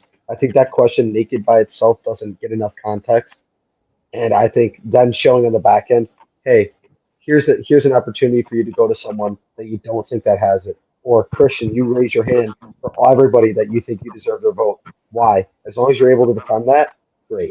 Like that's the whole point of it, right? Now, I think that at the same time, every single person should be raising their hand and saying, I think I should get everybody's vote because I think all of you have a good head on your shoulders and will vote for who should win the game. And I believe I played the best game. And that should be the only answer to that question every single time. And if you do something different, then you're opening up a can of worms for you to potentially lose a vote, right? That's just the reality. That's why I don't love the question, just because, like, although if people don't do that, but it leaves the potential open for just like, all right, that's that, you know? I'm trying to think of the other questions that they all asked. I'm trying to remember Nick and Will's questions because I thought Nick and Will's questions were good the day of. I'm just trying to remember theirs and Kira's questions because I thought all three of them had very interesting questions, but I don't know. What do you guys think about? I think Christian just said Will's question, right? Oh, I misheard that. Yeah, you already cut out on my end, so I just probably misheard it. It's my bad. I don't know. I'm trying to remember all the questions because it honestly, I'm trying to remember. It's been a chaotic night. I've been running around the last like 48 hours. So I'm just trying to remember all the questions. Okay. I think they were all pretty well. Besides, obviously, Dick's was just didn't really make sense, but they gave really good answers that like cleared up. I feel like a lot of those important rounds to start the merge, which was good. But I mean, I feel like I'll just be straight up. I feel like a lot of these people going in, like, kind of had their mind made up regardless of how people talked. And at the end of the day, it's a social game. And I think votes ended up going towards people they're friends with, no matter what happened. That's my opinion. I told you, I think it's the social connection and the emotional aspect of it. I think some people thought they were better friends with someone than other people. And I think it affected votes, and I think it affected it. That's just the game. It's game Survivor. That's how it goes. It's understanding what other people's connections are with others, not just your own. And I think the votes went the way they did because of that. I did like that Nick said, I'm not voting based on who I'm friends with. I'm voting on who I think I played the best game. I respected the heck out of that. To go into it, like, why should I vote for you? Because I'm undecided. I'm glad he started with that because honestly, I was a little worried about it, but I think people did genuinely listen. I think everyone gave unbelievable answers to a lot of the questions. But then what are you going to fall back on? Because if I was a juror there, I'm going to who I had the best social connection at that point. If I'm being every question I ask towards people I don't think played as good of a game, and they explain it in a way that makes me feel like they did, right? And so that's why I said I think Vincent, who played the top game, has to be graded the lowest of the three A's, B pluses, just because I think he played the strongest game. And it's nothing. I think he just was slightly a little bit more than Maddie, and I think Dan played a little bit slightly less than Amaris. And so maybe that's just my perspective outside looking in. And I'm sure there's a lot of conversations I didn't see or wasn't a part of. But I think that's the major reason why the votes went the way they are. And I think as much as these questions were great, they didn't really lead to much. Yeah, that's a good point, Kayla. I think Dick's vote was definitely one that was, I think, important. Yeah, I mean, he literally was kind of like deciding vote, which I know we've been poking fun at him, and like I'm so glad he came out because he did make an impact. It's just more he was just drunk, which was funny. But I mean, whoever could articulate and get him to remember something in that moment was getting the vote. You know, I think it came down to Dick and Nick kind of more so because I feel like those other votes were kind of going no matter what. I know people are saying, "Oh, I was undecided." But come on, cut the bullshit. Let's just be honest. Well, I'm glad that you're open to be changed, but like it's not happening. Yeah, it's not happening. Well, like, if they thought they played the best game too, that's fine. I mean, you can do what you want. Yeah. It's your Well, vote. there's a lot of people Mhm. that were a little bitter because they felt they played the best game and they feel Can I like get they in? would have won at the end, and that's good. They Yeah. should feel that way. Can I just get in for a second? Steib, Of course. Kyle, what are you guys thinking of regarding all the questions and answers of Final Tribal? Was there anything major stick off for you two? Do y'all want to spend a minute or two talking about? I definitely think that kind of a lot of it did get a little bit lost in the sauce, which is totally fine. But I mean, at the end of the day, kind of like going off of what Christian and Deb were saying, that it really, like, at the end of the day, even if it really did come down to voting who they were friends with and everything, I mean, I'm not gonna lie, that probably, it doesn't really matter. That always is gonna be a major factor in it, whether you want to admit it or not, and that's totally fine. I mean, there's nothing really inherently wrong, I don't think, with doing that. But at the end of the day, you really do kind of have to properly assess the game that you really did think was the most appropriate and the most effective for who really should be winning it at the end of the day. And I don't know. I think that just through kind of cutting through everything, that it really did. I think at a certain point, it really did kind of get to a point where it was getting a little bit too much. But and that's fine. That's totally fine. But yeah, I don't know. I mean, I think it was definitely interesting. That's for sure. But I think it all ended up nice and dandy and fine. I think that all the reasonings and everything and all the questions that were asked were totally appropriate. Yeah, I thought it was fine. Just I think fine. calling it friends is a little bit of a stretch, but people that they had That's not what aligned I meant. Yeah. intentions, yeah, like aligned intentions in the game, like people they were working with, they had real social connections with. Yeah, And and that's Like we yeah, knew that's, we knew Ben and Kayla were gonna go Vincent no matter what. Let's just Right. be honest. We knew Yeah. Maris and Will were gonna go Dan, no matter what. Kira, I was probably gonna go Dan too. Let's just be honest. But mhm. I'm not saying it came down to that fully. I just think it was a big factor in it. yes, I I think they all considered the others. It's just the yeah. reality is when they all perform that high of a level in Yep. answering your questions, Yep. Mhm. there's Exactly. there's very little left to fall back onto for your opinion. Is more of what it is. I don't Yeah. think anyone was doing it because they were friends with someone. I don't think you're overselling Vincent either at all. No. Yeah. Personally. No. I think that was such. I think Will's just a little bitter still. You got him out twice. Well, maybe it was to him because like Will And that's also had a fine. point Play of with game your where he emotions. I love Yeah, it. that's a part right, of it. but to Will, when you're speaking to Will in that situation, he's seen a lot of what's going on. You don't need to explain certain parts to him, but at the same time, he needs to explain it to everybody else. And so I get both sides. Yes. Yes. Yeah, Steib, what do you think? Oh, there you go. Yeah. I don't know. Like ultimately, I did believe that this final tribal was pretty open, and it could have went to any of these brilliant players who played their hearts out on their second chance. And yeah, ultimately, if I were playing the game, I certainly would like people to vote based on who played the best game. And that's certainly something to consider going into the game and going into the late stages. Like, okay, who can I beat at the tribal council at the end? Who is going to be, everyone's friend in the end? I don't want to be sitting next to them, I think it's fair. That's a good point. So, Yeah. Yeah. no, and I'm not saying that I'm not saying the game was like over for sure, because there was like, yeah, like you guys said, Will was like, oh, I'm almost gonna vote for Maddie. He didn't, but I think still you should vote on who you think played the best, and I think they did. I just think there's also going to be other factors, like some things that happen in another game that people get mad about, and it's just part of it, and it is what it is. But I think like I said, I think Vincent explained. I thought he had the best final tribal council speech, but I think Dan completely, thoroughly knew how to articulate his game, and that was definitely, I think, a factor in how it ended up. Mm-hmm.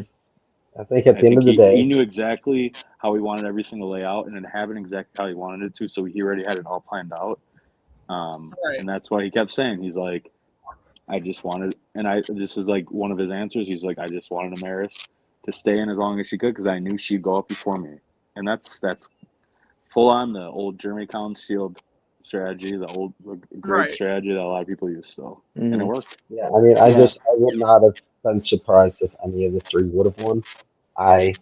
That's fair, Vincent. That's what I'm saying, Yeah. kind of. Yeah. But And at the, you got to remember too, like coming down to like the nitty gritty and down to the wire like that, you really have to kind of collect yourself and really present. I mean, it literally is in the name, tribal council. Like you got to get up there and you really, as Preach. best as you can, Preach. like you're under pressure, whether you like it or not. Everybody's watching you, all their eyes are on you, so you got to sell yourself, bro. And They did, and they did really good. They did, seriously, all three of them. Right. I think they all did a great job selling themselves forward and trying to put their best foot forward in Tribal Council, where I think we've had a lot of final tribals in both answers and questions where the finalists just don't put their best foot forward as assertively as they should. And I do think it gets to a point where, like, some tribals, you can see who's going to win. Like, example, like One World 2, it was very obvious to me that Chris was going to win. You get to Captain's Curse. To me, it was very obvious Mike was going to win. You get to seasons like Summer Solstice. To me, it was very obvious that it was going to be Corey or Allie winning at the end. Once Liz started arguing with the other finalists, Dolphin Sims winning, Cabin Fever. I could think of more examples, but I'm not going to drone on and on.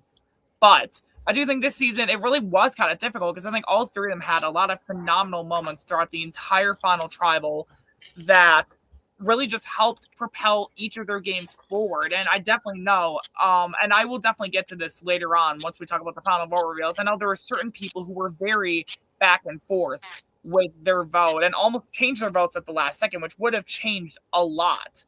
So I definitely think what? Do you believe that?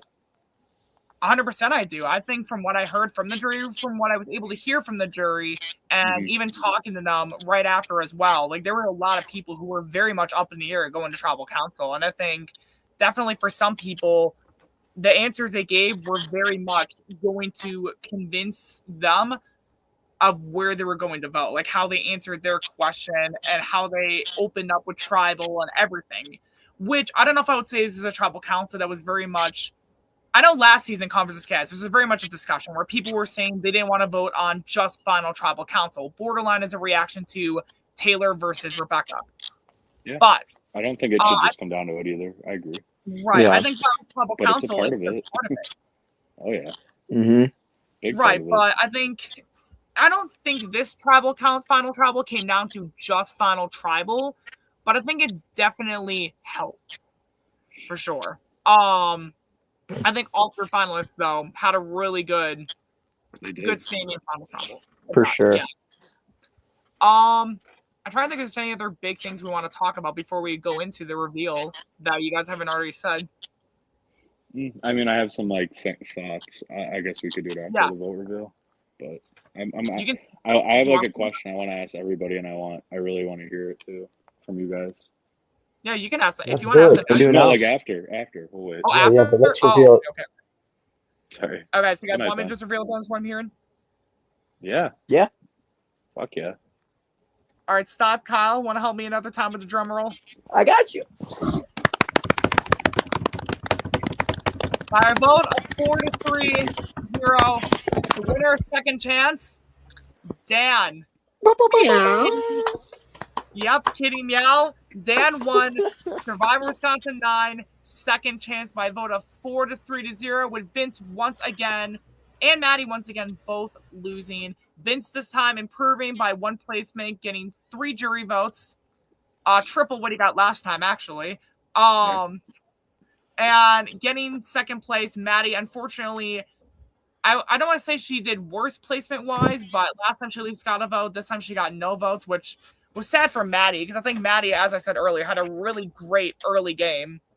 But yeah, Dan I think did a very great, solid game, playing the middle, talking to people again, and I think even one of his big moves, I would say, was convincing everyone to keep Kayla for one round as a shield for all of them, only to get them to say, well, let's just vote Kayla off then. And I'm trying to think. Yeah, Dan's doing okay. That's been a meme this season. What do you think? What do you guys think? 2 questions. First one, I wanted to think, what do you guys all think Dan's game-winning move was, why he won? And second, who would you have voted for to win? That's just like the only things I really wanted to ask you. I just like I've kind of gave my 2 cents to who I thought performed well. I would have attacked it where like if I'm Vincent, I know I'm you don't want to assume, but I'm pretty confident I'm getting Kayla and Ben's vote. I'm going totally at those other people that I don't know if I'm getting their vote, and I think he did that. But yeah, I'm curious what you guys think of those two questions, kind of. For me, I'm not really sure because I do think a big part of his winning game came from his social bond he created along the way. I think was a big part of it for me. I do think one of his bigger moments of that helped them was around, I would say around Final 7, where he's definitely trying to make a bond with Vince and Ben, and they're debating between Kira and Maris, and like Vince clearly trusts Dan, and I think this is when Vince starts deciding, I want to go to the end with Dan.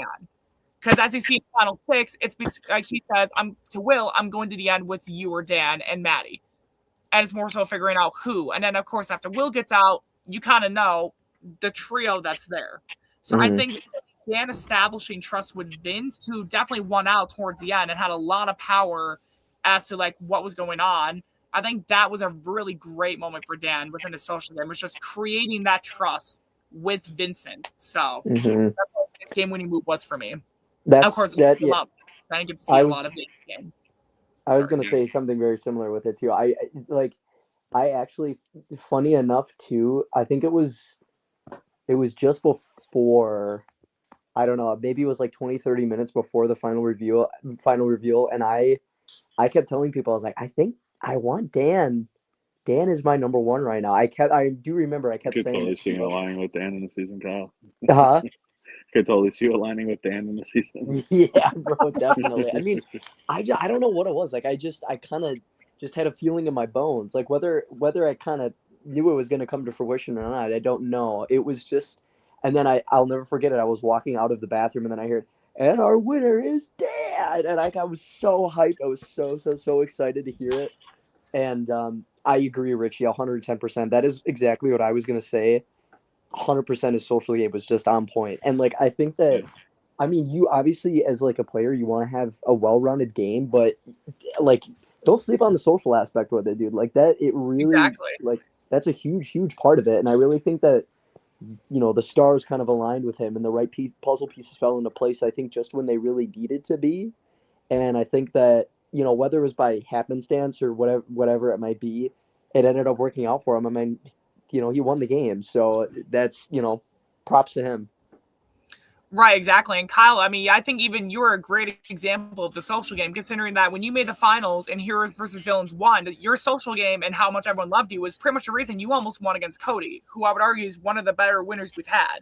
Yeah. One of? Give him the respect he deserves, dude. Thank you, everybody. You're up there too, Christian, so that's why it's hard for me to rank all the winners right now. So you're also up there. It's fine. I know I am, but Cody's top 2. But so that says a lot. Steib? Yeah. I do believe as well that a lot of Dan's best moves are towards the middle stage of the game, like y'all have said. But I do believe there are multiple moments from all stages of the game from Dan, really looking back on it now, whether it's forming the Dab Alliance with Ben and with Amelia early on, or when he won that immunity challenge, when it came down to him versus Dick. This was the round that Dick eventually went out. For him to win that immunity challenge, it was extra cool because, surprise, double tribal immediately after. So for him to not have to worry about that twist, that was also good for his game as well. True. And that's why he won. Like y'all have been saying, building those connections for Final 3 with Maddie and with Vincent at that middle stage of the game and trying to get out these big threats and just riding the middle, not getting a vote to his name and always being in on the votes. Yeah, I think Dan played a fantastic game looking back on it now. And honestly, to answer your second question, I do believe in that moment on the day of, I still would have voted for Vincent, but looking back on this season now, post-production, I think Dan absolutely has a fair case. That's kind of how I feel, sad too. Yeah. Yep. I missed the last question. I didn't hear you ask the second question. We'll answer it then if you want. You don't have What to. was it again? I just my two questions were what you thought Dan's game-winning move was, and then who do you think should end up winning? Like based on everything we know now. Knowing now, because back in the moment, I know for a fact, and I even told a couple people because again, I didn't get to see most of Dan's game. Yeah. So in the moment of, I was very much in the mindset of, I think I would have voted Maddie. Now looking back at everything, now seeing everything, and actually now being able to see Dan's game, I think I definitely would have been voting for Dan. I think definitely I would have had a really good case for Vincent or Dan. I think I maybe would have leaned Dan. I think for me, Final Tribal probably definitely would have been like the tie-breaking like toothpick, if you will, between Vincent and Dan. And I think Dan did a solid job on Final Tribal as a whole. So I definitely think I probably, knowing now, probably Dan. So I think for me, the game winning move, I think that Devin, to your point, yes, like he played the middle very well. I think Dan has really good self awareness. I personally can never play the middle. It's just not wouldn't work with my personality the way I am. I can never do that. So for him, he knows himself. He knows how to be empathetic a lot more than the most people. Listen, hear people out. But the way that he does it, he gets a lot of that knowledge that he needs to be able to kind of navigate and truthfully know who to trust, which is what he did really well throughout the entirety of the game. But I think game winning move wasn't the double tribal council. I think it was the one right after that, right? That was 6, right? Where Will went out. And the reason I feel that way is because in that moment, he did what I always talk about, which is you take charge when the necklace is on. And he did it in a very backseat driver way where he was navigating it and influencing people in a very quick moment. And that's how you pounce on the paranoia, you pounce on fear, get the name out there, and you go and you run with it. And I know he wasn't necessarily the one throwing it out there, but he was the one that was egging it forward once it was there. And it was in his best interest for those two to go home. And I get that, but it was Will going home that set everything in motion. Because if Will, Ben, or Maris are sitting next to him, I don't know if he wins the game. And sending Will home started the domino effect that depowered Maris and depowered Ben to literally have to win out. And so that's why in the moment, I probably would have voted for Vincent because Vincent's the one that won the immunity challenges to essentially take that power away from them and then was the one who was part of that Stronghold 3 alliance that essentially won the game. They said we're taking the power back from them and we're not giving it back. And that's, I think, was the moment, was getting Will out in that moment, making sure he was gone, because it made those bigger threats have no one else to go with and be like, hey, this guy, I identify Meat Shield. Like, I think some of these people haven't had a ton of experience being the meat. I think they've always wanted to be the one that was playing the back seat. But once you're the meat, I think there's a little bit of inexperience for some of them. Not all of them, but some of them. I think Maris and Ben both really haven't had a lot of experience playing at the front the way that they did. They were literally the forefront of the game. And so I think they didn't have that backup plan in a Will to keep a meat around you. And so I think getting him out was actually one of the biggest moves and actually is what pretty much decided the game from that forward. I would have probably voted for Vincent in the moment. Looking back at it, seeing the full loop of things, I think it's a toss-up between him and Dan. I think Maddie still makes a strong case, but it's really tough when Vincent was having and coming up with some of these ideas more, I guess, versus I think Dan was playing a lot more the mediator, keeping the big threats over here, making them feel good, making them trying to mitigate. And he did fail at that at 5, and Maris sent Ben home. And he's lucky that that's the case, because in that moment, she clearly wasn't comfortable enough with what was going on to try to do something to let him in on any of that or all that. So I think that was the smallest little slightness. I think I wouldn't have done everything the same way he did in that round. but overall, Yeah. really, really stellar. Will going home was the reason he won. All right. So, Yeah. is there anything else that we really want to talk about with this final tribal reveal before we just go on to the rest of our segments briefly? No, I think those kind of remarks were kind of a good point of why it ended up how it did. You know. Mm-hmm. Kyle, Steib, anything you want to add on before we move on? No, I think I'm all good. Me too. Those were good questions too. Thank you. Devin. Yeah. They were. I like those. Yeah, it's actually a good segue because that was actually a part of our next thing with you guys always kind of asking us questions. We talking to you, you talk to us. Zach, I have a couple questions for you guys as well. So for the guests, Devin, Christian, Kyle. Now, obviously, I think every season everyone plays very drastically differently, and I think someone did ask me this question recently that I actually really liked it. So my question for you guys is, who do you feel like this season played, regardless whether or not they won or lost, pre-jury, merge, finalists, whatever, who do you feel like played the most similar to how you guys would have played this season if you were in the mix of this cast? I mean, I've got my answer. Jamil, I would have gone home first. Just Man. nah, I don't know. Let me think. Kyle, you know? Yeah, I have my answer. If anybody else wants to go first, ahead. that's cool. You got this, Q. Definitely Dan for sure. I Oh, mean, yeah. it's hard to say though because I mean I don't really play like most other people do, so that's really kind of hard to say. But yeah, Yeah. Dan, just because he was more focused, I think, on like the more of the social aspect of it. You know, like I said earlier. But I mean, yeah, I think Dan or Amelia for you. I can see a little bit of Amelia's game in you too, Kyle. I'm not gonna lie. Oh, 100%. Oh, yeah, that's a good point. Just like with the humor. Yeah, Amelia, that's different. Yeah, I guess if I could like combine them somehow, yeah, a good mix probably. Dev?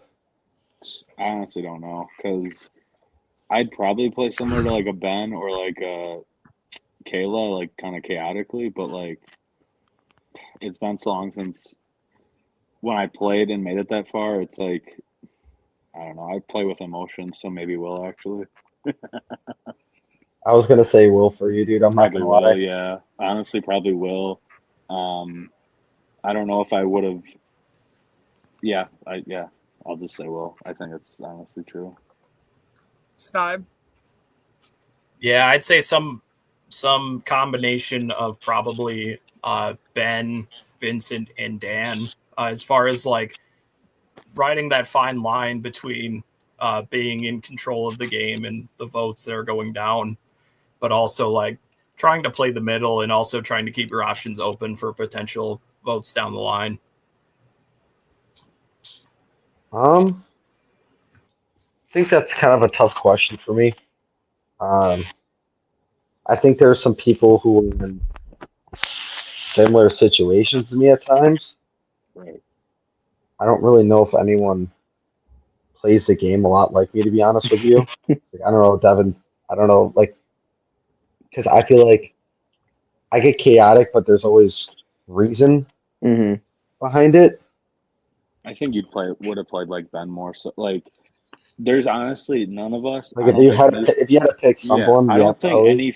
any five of us had like someone 100% played the same, but as close as possible. I think for you, I would Probably say Ben. like I'd say like Ben would probably be the closest. Yeah, like if you gave me like if you say my season, my first ever game, I think Amaris is more closer to like what I would do nowadays. I think Ben's a lot closer to what I would have done in the beginning when I started playing this game. Like basically, if you have Ben that season win 4 immunity challenges, that's essentially probably like equal to what I did that first season.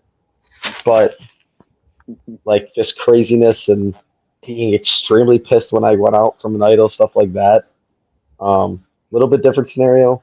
Amaris, I think more so just like she kind of had to accept being a big target and learn to play from the front, and she did well in it. I kind of spoke from the my thoughts on maybe what could have done different. I don't know if that's something she's always done. I'm actually the only other time we saw her play, I personally didn't think she got a true chance to play the game. Yeah. So it's tough to say, but I don't know. I think some combination of those two maybe.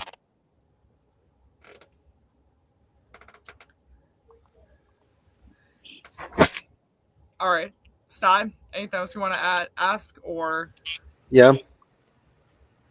No, I answered your question. Yeah, that's what you said. Okay. So you don't want to ask them anything else? Not at the moment. If a question comes to my mind, I'll think of one. Okay. All right. So Devin, Christian, Kyle, do you guys got any questions for us about, and then in the segment about anything about the season or this finale or?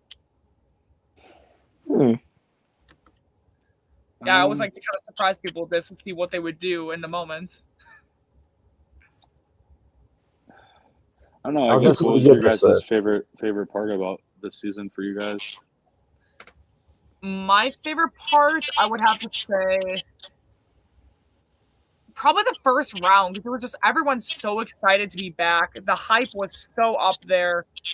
And again, it's just definitely one of my all-time favorite seasons just because it's the first time we've been able to get a lot of these players back who obviously are massive fan favorites, all in their own way, shape, and form, all have a really good backing. And honest to God, like all these people here, just in the first round alone, which was so much fun. Yeah, I guess for me, it's just the first round, just because it was so great to see everyone back, and the hype was just surreal. So, yeah. Yeah, I'll go next. Ultimately, I think it comes down to the momentum that this channel is on. When we've had 2 incredible seasons now back to back with New Blood and with Calm versus Chaos, and now we have this opportunity to bring back some of these new characters. I think ultimately our 2 biggest successes were in the casting that y'all have cast up and brought in for this season. I think the season was absolutely stacked with potential of people who wanted and deserved a second shot, and a lot of them made the most of what they could. And that's ultimately down to the second part, which is the location and the setting, and being able to be at this Airbnb overnight, 2 nights, and being able to get all this extra content and take our time and get a little bit more explanations as to what's going on in the game and have it taking some of that stress of the time away. I think ultimately we crushed it this season, and I'm just glad to be a part of this with y'all. Hell yeah. All right, Christian, Awesome. Kyle, do you guys Thanks, got guys. anything you want to say before we wrap up this segment? Like any questions you want to ask us, or? I mean, the one question I have, and I'll leave you this because I do gotta head out. I just want to see, kind of segue to next season. Who's the number one villain and number one hero in your eyes this season? I'll leave you with that. Good night. I'm not going to answer this, but I want you guys to.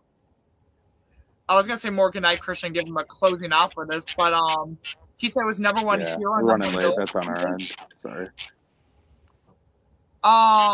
He said, who you guys think that was the number one hero from this season or number one villain from this season? This season, the number one hero, I borderline feel like Kira. I don't know why. Like she just has such a heavy emphasis on just saying like we need to be honest, we need to be talking to each other, and just borderline kept preaching heavy like I don't know. That's the vibe I got off. Like very even watching this, like watching it all like as we were filming it, I was very much like Kira's like just so hero coded. Like I don't know. Villain is very hard. I feel like a lot of people played like villains. I think I'm stuck between like 2 people. I'm gonna say Kayla. I would think it would be Kayla because Kayla, I think, definitely was very more of a chaotic villain. Kayla 100% would be a chaotic villain. So I don't know. That's just what I think. Yeah. I'll go next. I totally think those are fair picks respectively. And I am going to steal one of them because I think it's fair to look at two big rivals ultimately, as we saw in this early jury stage of the game. I would argue that Kayla could fit on the villain tribe due to her chaotic nature and gameplay that she exhibited in this season.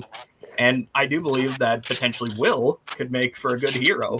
And I do believe that seeing Will win their way back into the game in the comeback challenge and go as far as Will did, I think that's fantastic. So I don't know. What do y'all have to say? Kyle, what's your picks? Oh God, man, that's tough, honestly. I don't know. I guess I could see the argument for Kayla, although I don't really think that she truly does fall into that actual category of being like a true villain. I really don't. She is a very like chaotic player, but I think that I don't think you saw the tape back though. What she was saying. Yeah, but yeah, actually, you know what? Yeah, you're right, bro. I gotta think about that, honestly. Yeah, scratch that. Actually. You do what you want. I'm just saying. No, I get you're what you right mean, though. These Yeah, aren't people that are like villains in real life. It's just how they like portray Right. themselves in the game. yeah, Like Matt's a whole on villain, but in real life he's not like that. yeah. That's true.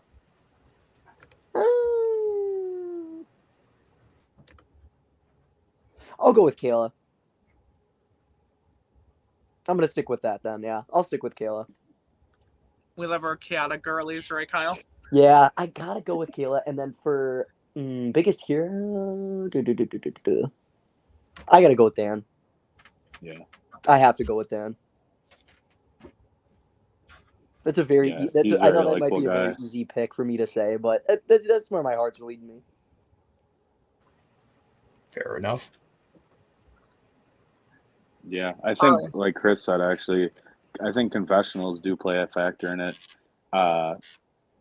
Yeah, I think it's because I feel like face-to-face people don't fully just go like asshole mode on people. I mean, if you do, then it's like, oh yeah, I mean, you're 100% a villain then. But I think it's kind of how people perceive you, and then kind of how you act towards others is kind of how I label it. Obviously, as I'm casting the season right now, but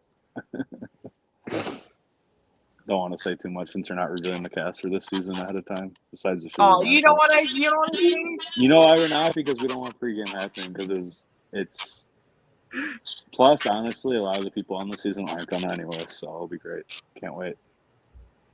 All right, Kyle, did you get a chance to ask us a question yet, or no? No, I did not. Let me think of one. Let me think of a good juicy one here. This off the dome. Oh,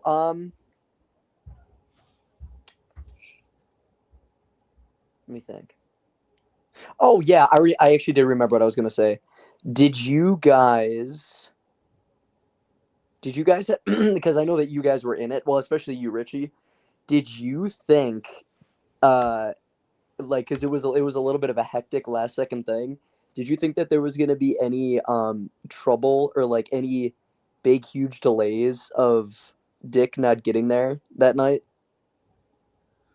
I think that was one of my biggest worries was what is such a massive delay that we'd have to like put it off for an extra like couple hours, which I didn't know if it was that bad, but obviously knowing how airplanes have been the last couple months alone and how it's just been so many delays, that was one thing was sorry, Ben had a really funny answer actually. But yeah, that was a big question I have because like obviously having been in the hosting spot for several different like allergies in the past, it's definitely a position where you never want to have to delay it unless you absolutely have to. So I think the thing for me was just a worry of like, is it going to be delayed, and like, if so, how much? I guess. Yeah. Well, the show must have gone on, so that's true. Either way. Yeah, it would just been. I would have thought. Yeah, just plane ticket. I mean, he knew about the time too. He could have came earlier. You know, I know you can't control so much of it, but yeah, could have got an earlier flight. I mean, a lot of people took off at work the whole day too. You know, so yeah. Our side. No, I think I'm good. I don't really have many questions except for like segments for No, I was later on in asking this you to answer show. Kyle's. Like I have questions. I have questions about like the fan voting and what the topics are, but we'll get to that. So no, I'm ready to move on. You were going to answer Kyle's question. Yeah, what was the question again? Oh, it was it was honestly, I guess it was maybe more so a question for Richie, but because I know that he was very, very involved with the whole kind of shebang of what was going down with it. But were you worried at all that there was going to be no chance or huge, I'm talking like multiple hour delays of getting Dick there to the actual cabin? Yeah, I suppose that is something I would have considered had I known that there was going to be a mystery 15th player. I think that's totally fair. You certainly don't want anything like that to go wrong, especially that close to the game. Mm-hmm. So it's a good thing it didn't. It's a good thing Dick got there right when he was supposed to. And, there was no issues there. And I thought it was a fun surprise, honestly. Yeah, man. Shout out to Dick. Me and him were talking about movies, and there was not a silent moment on that car ride, the whole ride there, which was great. Right on. Yeah, you clutched up doing that. Thank you. Oh, dude, yeah, of course. That was a pleasure. I got to know him real well on the way there. That was dope. Yeah, All you right. never met him before that, yeah. Yeah, first time meeting him. I'm trying to. So, is there anything else you guys want to ask Steib and I, or Steib, anything else you want to ask them before we move on? No, I mean, I'll apologize. This is going longer than we initially thought, but No worries. we started it later too, and the finale was a long episode, so people are still tuning in, and people can watch this back, even if they're not on. So Yeah. I love Right. to talk it. I don't. Me and Christian don't really get to give our 2 cents too much. So yeah. Yeah, no worries. You guys are all good. I'm just trying to. And we're so glad all three of you were able to join us as well. Yeah, thanks of for course, asking man. for us, You guys yeah. all will join us. Yeah, thank you for having Guys, me. for joining us tonight. And to the viewers watching, thank you for sticking with us the entire time. We have a couple more things we're going to talk about before we wrap it up for tonight, with the next two going a lot quicker. And then we'll have some fun updates for what's coming up next at the end of it, including some fun stuff you might want to hear for future seasons. So player of the episode I want to get to next. Now, I feel like the finale just is borderline almost always a given sometimes with the player of the episode, but just for fun and kicks, who do you guys think is a player of the episode for this episode? Oh.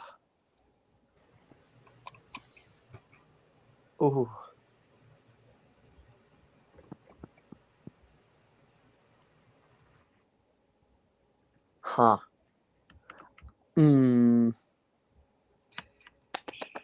mean, I'll give it to Dan. I don't know if you guys are waiting for me or not, but Yeah. I think he won the game. He deserves it.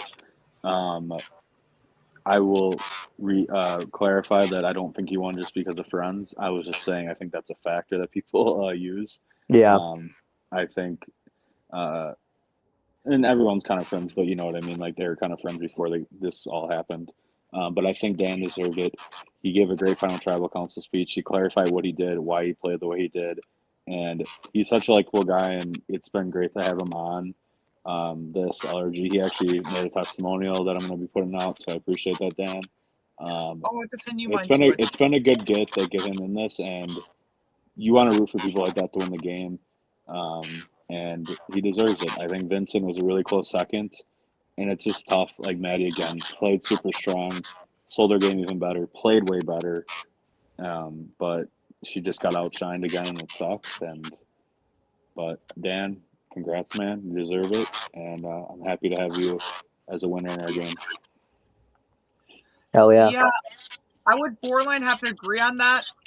For Dan, I mean, for me, the player of the episode in the finale almost always the person who ends up winning it. Yeah. Regardless of what happens, usually they're either the player of the episode or they're very close.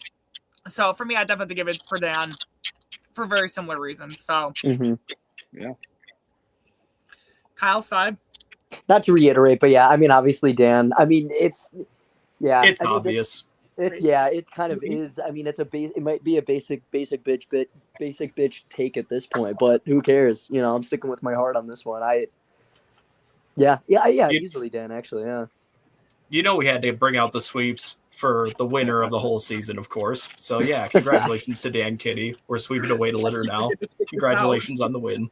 And yeah, it's absolutely fair to say that, Vincent was also very close to winning, and of course so was Maddie, I think it's fair for them to get an honorable mention. But yeah, of course it's Dan.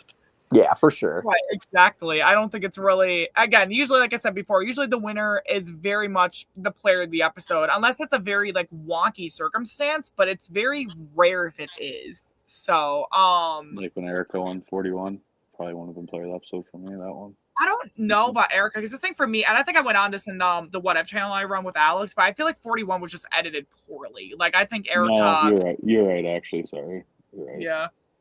I don't know. It's hard for me to rank Erica's game just because we don't see a lot of it until the end game. So it's but Day's a good example though. Unless it's a situation that where we get to see their entire game. But just based on that, yeah. Just a terrible season. All right. I think they just tried to do too much too fast. If they would have just sprinkled some of it in and then tried to do a little more later on, it would have been that. But that's a whole different conversation for a different video because I could go on and on about this. And I know how Give us a call, Jeff. We'll help you. Exactly. So the next thing I want to talk about, the draft updates. Oh yeah, shit. So, I almost forgot about that. The final draft updates. I almost forgot about it too, but I pulled it up on Instagram. No, I was saying it that way, fucking bullshit. Because so we do got the final scores for everyone this season. In last place, as I've mentioned, since the merge, as in surprise, surprise, I'm the last one again, is me, my team. Amelia got 11th. Annika got 13th. The final score was 24. Steib, you were right behind me, and second to last, you had Kayla, who got 8th. Jamil at 15th, who had given you a final score of 23. Let me make sure I'm just doing the math right, because again, I wasn't a math Well major. played, Kayla. You got Team Nolan in third to last, with him having Joey, who got 14th, and Kira, who got 7th, giving him a final score of 21. Let me just double check something here. You got... Don't forget the -1, too. The -1? For the winner. Remember? Oh, yeah, for the end. Yeah. Just reminding you now before you get there. Oh, yeah. All right, thank you. So I actually did forget that. That's one thing I did forget. You have a tie for third place with Alex and Christian. With Christian's side, Will getting a final score of 6, and Nick getting a final score of 10, getting 16, and Alex having Addie, who got 12, and Maris, who got 4th, also giving up 16. In second place, we have Devin. You had Vince, who got 2nd, and Ben, who got 5th, giving you a final score of 7. And finally, Jimmy had the winner in Dan, and the third and second runner-up in Maddie, which the winner, I believe it was -1, correct? Yep. That means Maddie got 3rd, Dan got a -1, which means Jimmy only had 2 points against him, which means Jimmy, congrats, you won our draft. Congrats, Jimmy. Jimmy! I forgot about that -1 thing, and then I'm staying humble here, but yeah, I've been on Team Jimmy day one. Let's go. I forgot about the -1 thing, and then I rewatched it, and Jimmy said we should do -1, so you get an extra point for the winner. Because I was when in live motion, I was thinking oh, if Vince wins and Ben's, I'll have 6, and then Jimmy would have had 5. But then I'm oh, the -1, so I actually would have ended up winning. But I was just I forgot about it. It was just crazy. When we got to the final 5, I'm holy fuck, me and Jimmy both still have 2 people left. But man, I can't believe Jimmy had 1st and 3rd. That's crazy. Congrats, man. The fact he just single-handedly picked both of those, and I was just Jimmy's missed. Jimmy's missed right there. It's fun. We're gonna do it next season too. Well, I'm excited. I can't wait to see who's gonna be disappointed enough to get me. You think you'll be the last pick, or do you think you'll? Oh, I 100% know I'm going to be the last pick. I know I will. Oh, thank you, Ben. Yeah, so we do have the next segment I want to get to. It's kind of a tradition with this at this point, with her finales. I think I know we did this for New Blood and Conference's Chaos, but I will say I do want to do a winner ranking thing because I do like doing this every season, and I think we'll definitely go quickly with this, or at least I'll go quicker with it, just so we're not going too far, because I think we all have like different aspects of like what we think makes a good winner. And the big thing I would say about this new era, which I borderline would claim to be New Blood through Second Chance, but I borderline would almost lump in One World 2, Summer Solstice, Evolution, and other seasons in Whitewater with this notion of essentially like a discourse of what makes a winner a winner. And so the winner ranking is something I always love doing at this point in the finale live stream, just because you do kind of get to hear what people think. And I'll go through mine quickly. But for me, I think the number one, I'm just gonna go down in one to last because it's easier for me. And because some of these do often change a lot for me, and I would say this has changed a lot since last season. For me, my number one winner would be Dolphin Sam. I mean, just because when he won Cabin Fever, perfect game. I mean, I don't think I have to go into depth with that. Hunter in Evolution, regardless of how people may think of his win, it was still a second win for him. I think he's high up on my ranking for that. Third for me would be probably Dan, actually, probably my number 3 spot right now for the winners. Followed by Taylor at number 4. Ness and Sam tied for like number 5/6. I mean, you could really put any one at either spot and I'd be satisfied. 7, I would say Allie. 8, I would say Chris. And then 9, I would say Mike. I mean, I could have a whole video where I can talk about the why for it, but I will also preface what I say by saying that the winners all did what I couldn't. They won. So, like, I mean, like, props to you guys. It's just fun talk. Yeah. Sorry, you guys can give your winners rankings. I just wanted to briefly go through mine to, like, help set you guys up if it helps. So. Yeah, I appreciate you running through all of those because I certainly probably won't. I'll just stick with my top 3 because I think that's appropriate based on the season that we just had. I would argue Dan's winning season puts him pretty high in y'all's rankings. Mm-hmm. And yeah, it sounds like he at least got in yours, Richie. And yeah, as far as like a top 3, if we're talking Survivor Wisconsin only, I'd say it would be between the 3 games from Dolphin Sam and Cabin Fever, and then Taylor and New Blood, and then now Dan here in Second Chance. I think it's between those 3. And honestly, it's up for debate as to where those place themselves. What do y'all think? Yeah, and you guys can feel free to go through any of them or all of them as you please. So just to preface I'll put mine really quick. I think Dan's number 1 now just because of his competition he had. I think Dolphin Sam is the most dominant winner we've had, but again, in my winner rankings, I always go based on who their competition was. So Dolphin Sam would be 3 for me. Taylor would be number 2. Given like a lot of LRG vets were in that, and then we see like some of these players that came back from that season that have just like developed even better. So those would be my top 3. I think number 4, I would have to say probably. Who did you have for it, Richie? My 4th was Taylor. And who did you have at 3 then?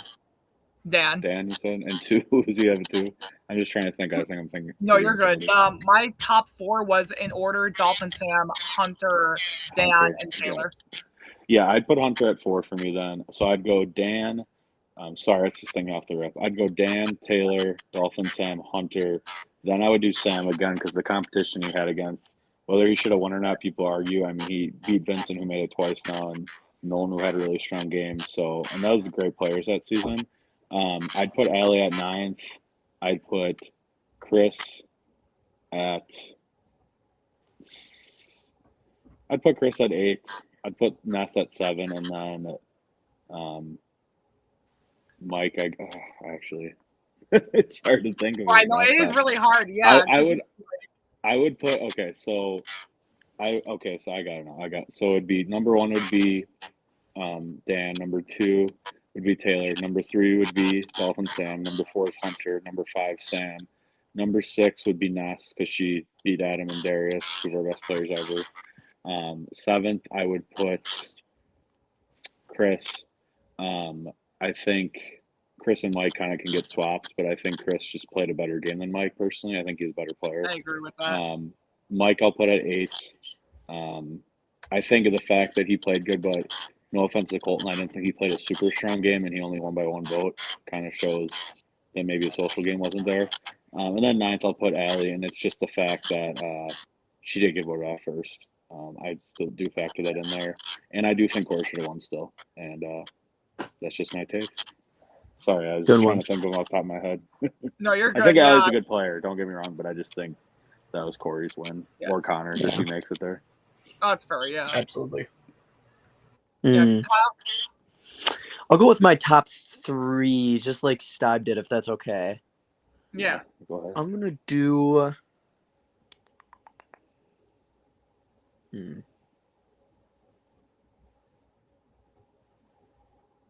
Honestly, I'll probably go. I'm gonna do Mike at number 1. I'm flipping between number 1 and number 2 right now.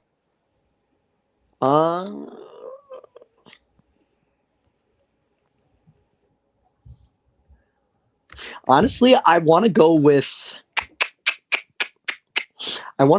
Taylor for being number 1, to be honest with you. I want to go Taylor number 1, and then I want to go Dan number 2. And then God, this is really tough, to be honest with you. Ooh.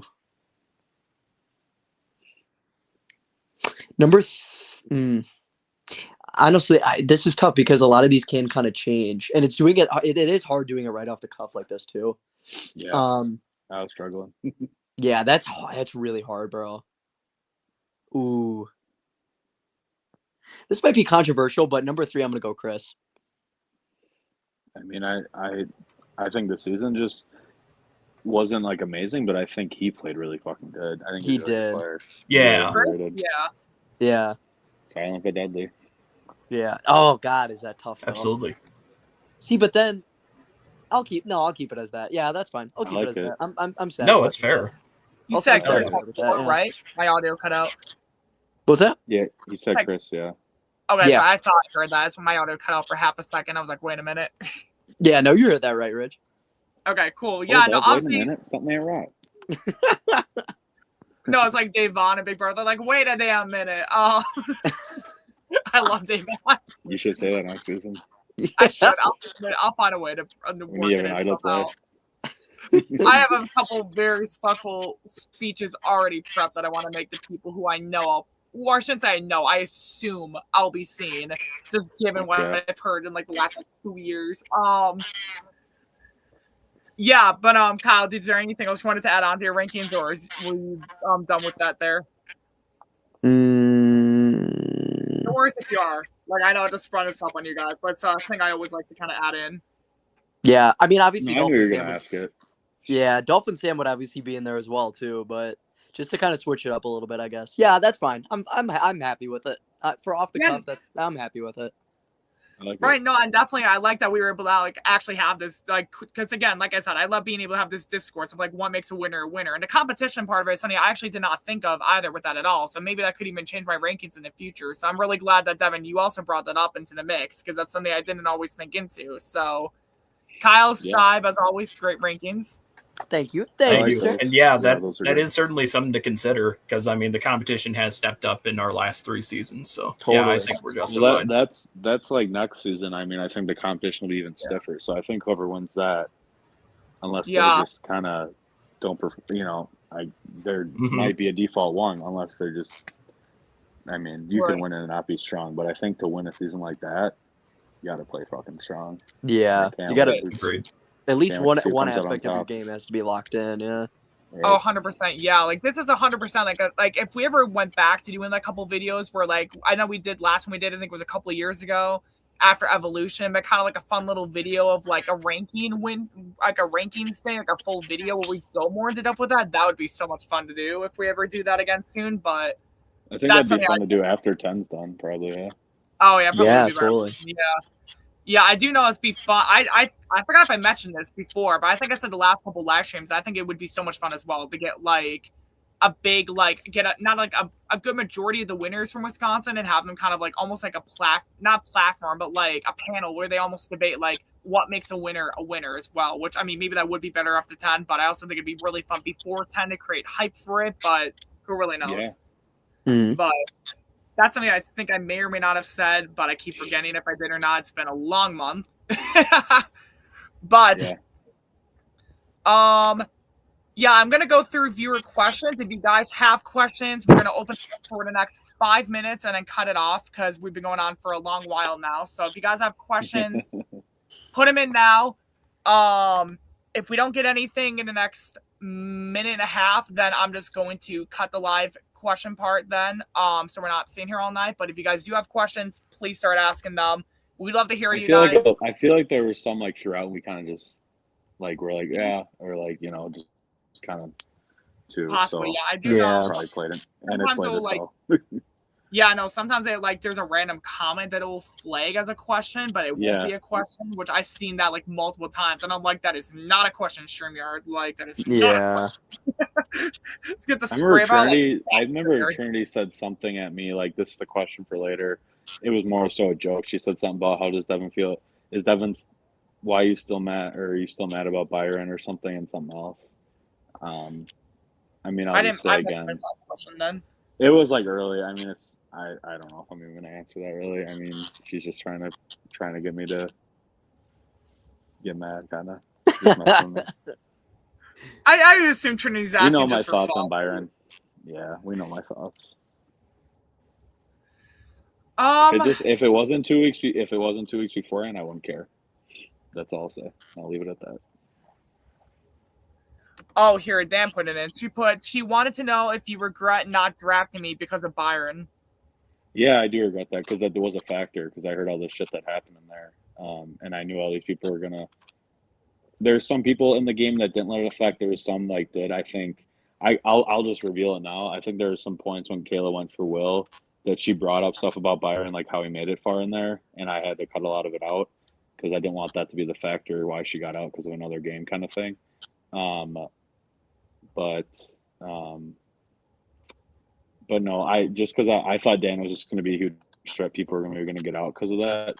I would have probably taken him over. I probably would have taken him over Vincent, and then I would have won. But yeah, I guess I shouldn't have let that factor into it. Like, I was just pissed about it. But yeah. Alrighty. We're not getting any questions, so unless one pops in as I'm talking, which happened last time actually. So unless somebody pops up in the next like 5 seconds, we're probably gonna close this segment off. Which will be tragic because I think we usually have a lot of great questions in the finale, but yeah, I mean, it was a lengthy show, and we had a lengthy breakdown. Yeah, people were saying it during it. We kind of answered, and you guys are doing the reunion, so I'm sure there'll be great stuff done with the players. I'm hoping so. The homies got to sleep. We got a good watch party to go to tomorrow. We got to get that's right. Correct. All right, so I'm just going to move on. Oh, Jesus Christ. I called it. We always get a question right as I'm about to move on. I'm just going to answer this question and then move on. What did you Hello, feed Scary the Motel. The blood of their enemies. What did we feed them? I don't think. Did we feed? I think I brought pizzas? some stuff. I brought some stuff for them. I brought frozen pizzas. I brought bagels and cream cheese for breakfast, and I brought some lunch meat and bread. And other than that, I told all the players they had to bring their own. I wish, since we did the auction, I wish we would have starved them on Saturday, so it would have made it more entertaining. So if we ever bring the auction back, it's either going to be the players aren't going to be allowed to eat up to that point, or it would just won't have any food aspects in it. But yeah, we're probably not going to have that next season. I'll just say that. Maybe, probably not, but we'll see. Oh, you're trying to throw me off. Okay, Devin. A lot of people did bring their own snacks. It might be a pretty big season. There might not be time for it. Oh, that's true. Yeah, I would definitely bring some stuff with you if you were to play. Yeah. I'm going to take a I usually tell them all that too. So I'm gonna take a nod from Maddie and just bring in like a bunch of like those mini Popeyes. That's what I'm gonna do. A nod from Yeah, Maddie. smart. Maddie was smart for I that. brought in Yeah. I brought in a family pack of Oreos and I was handing them around at the after party in the basement. I was like, "Here, have an Oreo." Oh, that's fun. Food is Good always times. good though. All right, so I do want to make a couple announcements for what's coming up next. So, coming up, and what's currently going on. Season 9 Second Chance Fan Awards are now open. The polls are open. There is a link in the description to vote. The polls will close Sunday night at, I believe, 11:59 p.m. on Sunday night, December 21st, 2025. Then the post-game truth table will air Sunday, the 21st at 8 p.m. Central. Then the live reunion being hosted by me and Steib will reveal the award winners. You'll get your first chance to maybe ask them a couple questions, and as well as hearing a lot of fun stuff from the players interacting with each other, some possibly for the first time since Second Chance. And that will be the 22nd, next week, Monday at 7 p.m. Central. So go vote for your fan awards. You'll see a lot of fun ones you've seen in the past. I think it'll be very great to see. I think there's a lot of fun fan votes. So, go check it out right now. As always. Sorry, you were saying, Devin? I don't know if you're going to mention it, so I don't want to cut you off. But also Sunday, we got a post-game live truth table. 2 former players are going to be going through this season's cast, like the boot order, and kind of going over what the player did wrong, what they did good, what they could improve on for their next time they play if they get asked. I think the plan is 8 p.m. Central Time on Sunday, so that'll be a good close off to lead into your guys' reunion that I'm excited to see. So, right, and I definitely think that the truth table is gonna be very fun. With seeing everything going on, and Borderline, I don't want to say it'll be like another side of a reunion, but I think it'll be really fun. So, yeah, I'm trying to think of it sounds really interesting, and I'm certainly curious who's going to wind up at this truth table. But we'll be tuned in and we'll see. I'm trying to think if there's anything else you want me to announce coming up very quickly, or no. No, I mean, we were maybe going to do a cast announcements for Heroes vs. Villains too, but we're going to hold off on that. We decided. I think I know people are still going to talk amongst each other no matter what, but we want to keep this game pure, as I say a million times, and eliminate pre-gaming as much as possible, and I think it will make the game more fun. So we're not going to announce it at a time, which we'll definitely hype it up when it comes closer, but yeah. I can do it like Survivor 50, where they give you a list of episodes to say, like, if you want to know the best parts, like, watch these episodes. Maybe. I mean, we're gonna do a draft and stuff still, and we'll do like a video like revealing the cast before we film the season, and then have it premiere after we film it. So be a little time off, but I think we deserve it after doing all these seasons in a row.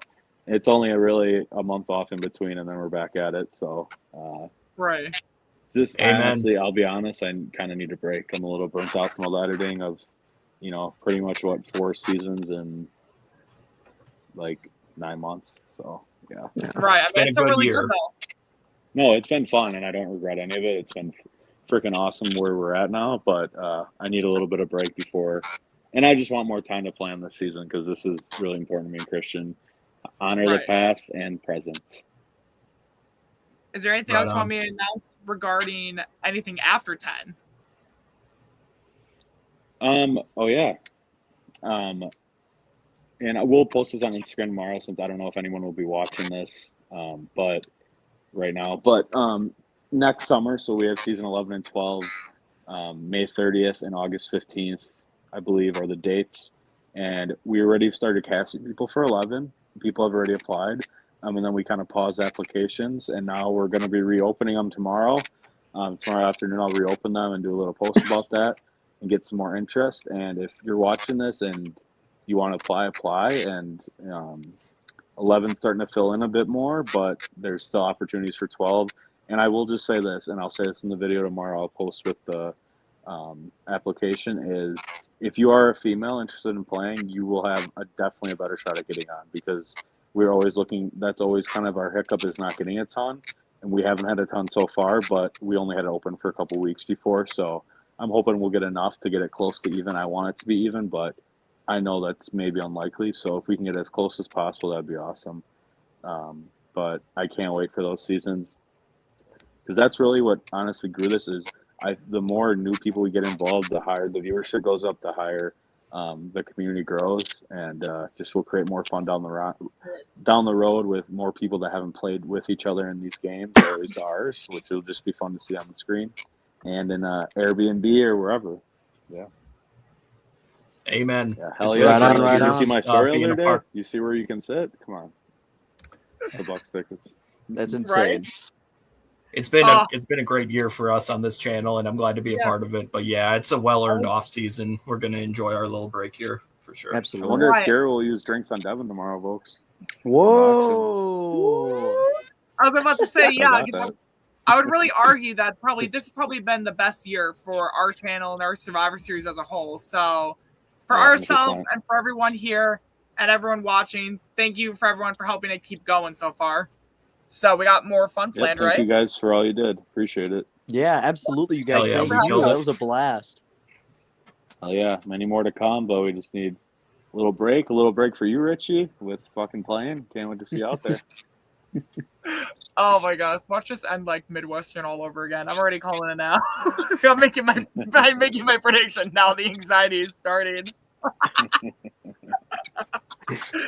Oh, I'm gonna have so much fun. All right, anything else you guys want to say to close us off? Thanks everybody for watching. Appreciate it. Thanks for having me on. I know this went absolutely. long, but it was a fun time. And Hell I know yeah. Thanks for people will letting watch us the whole thing. entertain you for like 5 hours. Yeah, We had a great Yeah, time. absolutely, We hope you y'all guys. enjoyed the content. Yeah, thank you guys for watching, Devin. Thanks again for another great season. Thank you for everyone who watched the season. Like and subscribe to the channel. And like Devin said, there's going to be a lot more old school names in the mix. So go watch Whitewater seasons. Go watch early Wisconsin seasons. Go watch a new Wisconsin seasons. Go watch all of our past seasons. Like, Yep, subscribe. Go to our if you're playing, Instagram. especially. Right. What do you say? I said I would, especially if you're playing, and you know you are. Right. So, Well, I don't think I need to because I already know. I'm not but- saying you. This is for anyone watching who's playing. Maybe I'll go rewatch this up the view count, but Oh man, imagine Legends with Mike. That would have been awesome. oh my gosh. All right, so thanks for a great season, everyone. Thank you for watching. I've been the host, Richie. Today I'm here with my co-host and my guest tonight. I've been Alex Steib. Thank you all for watching an incredible season. We'll see you on Monday. I'm Kyle. Thank you very much, you guys, for having me. It was a true pleasure. Pleasure to be with you guys. Always a blessing.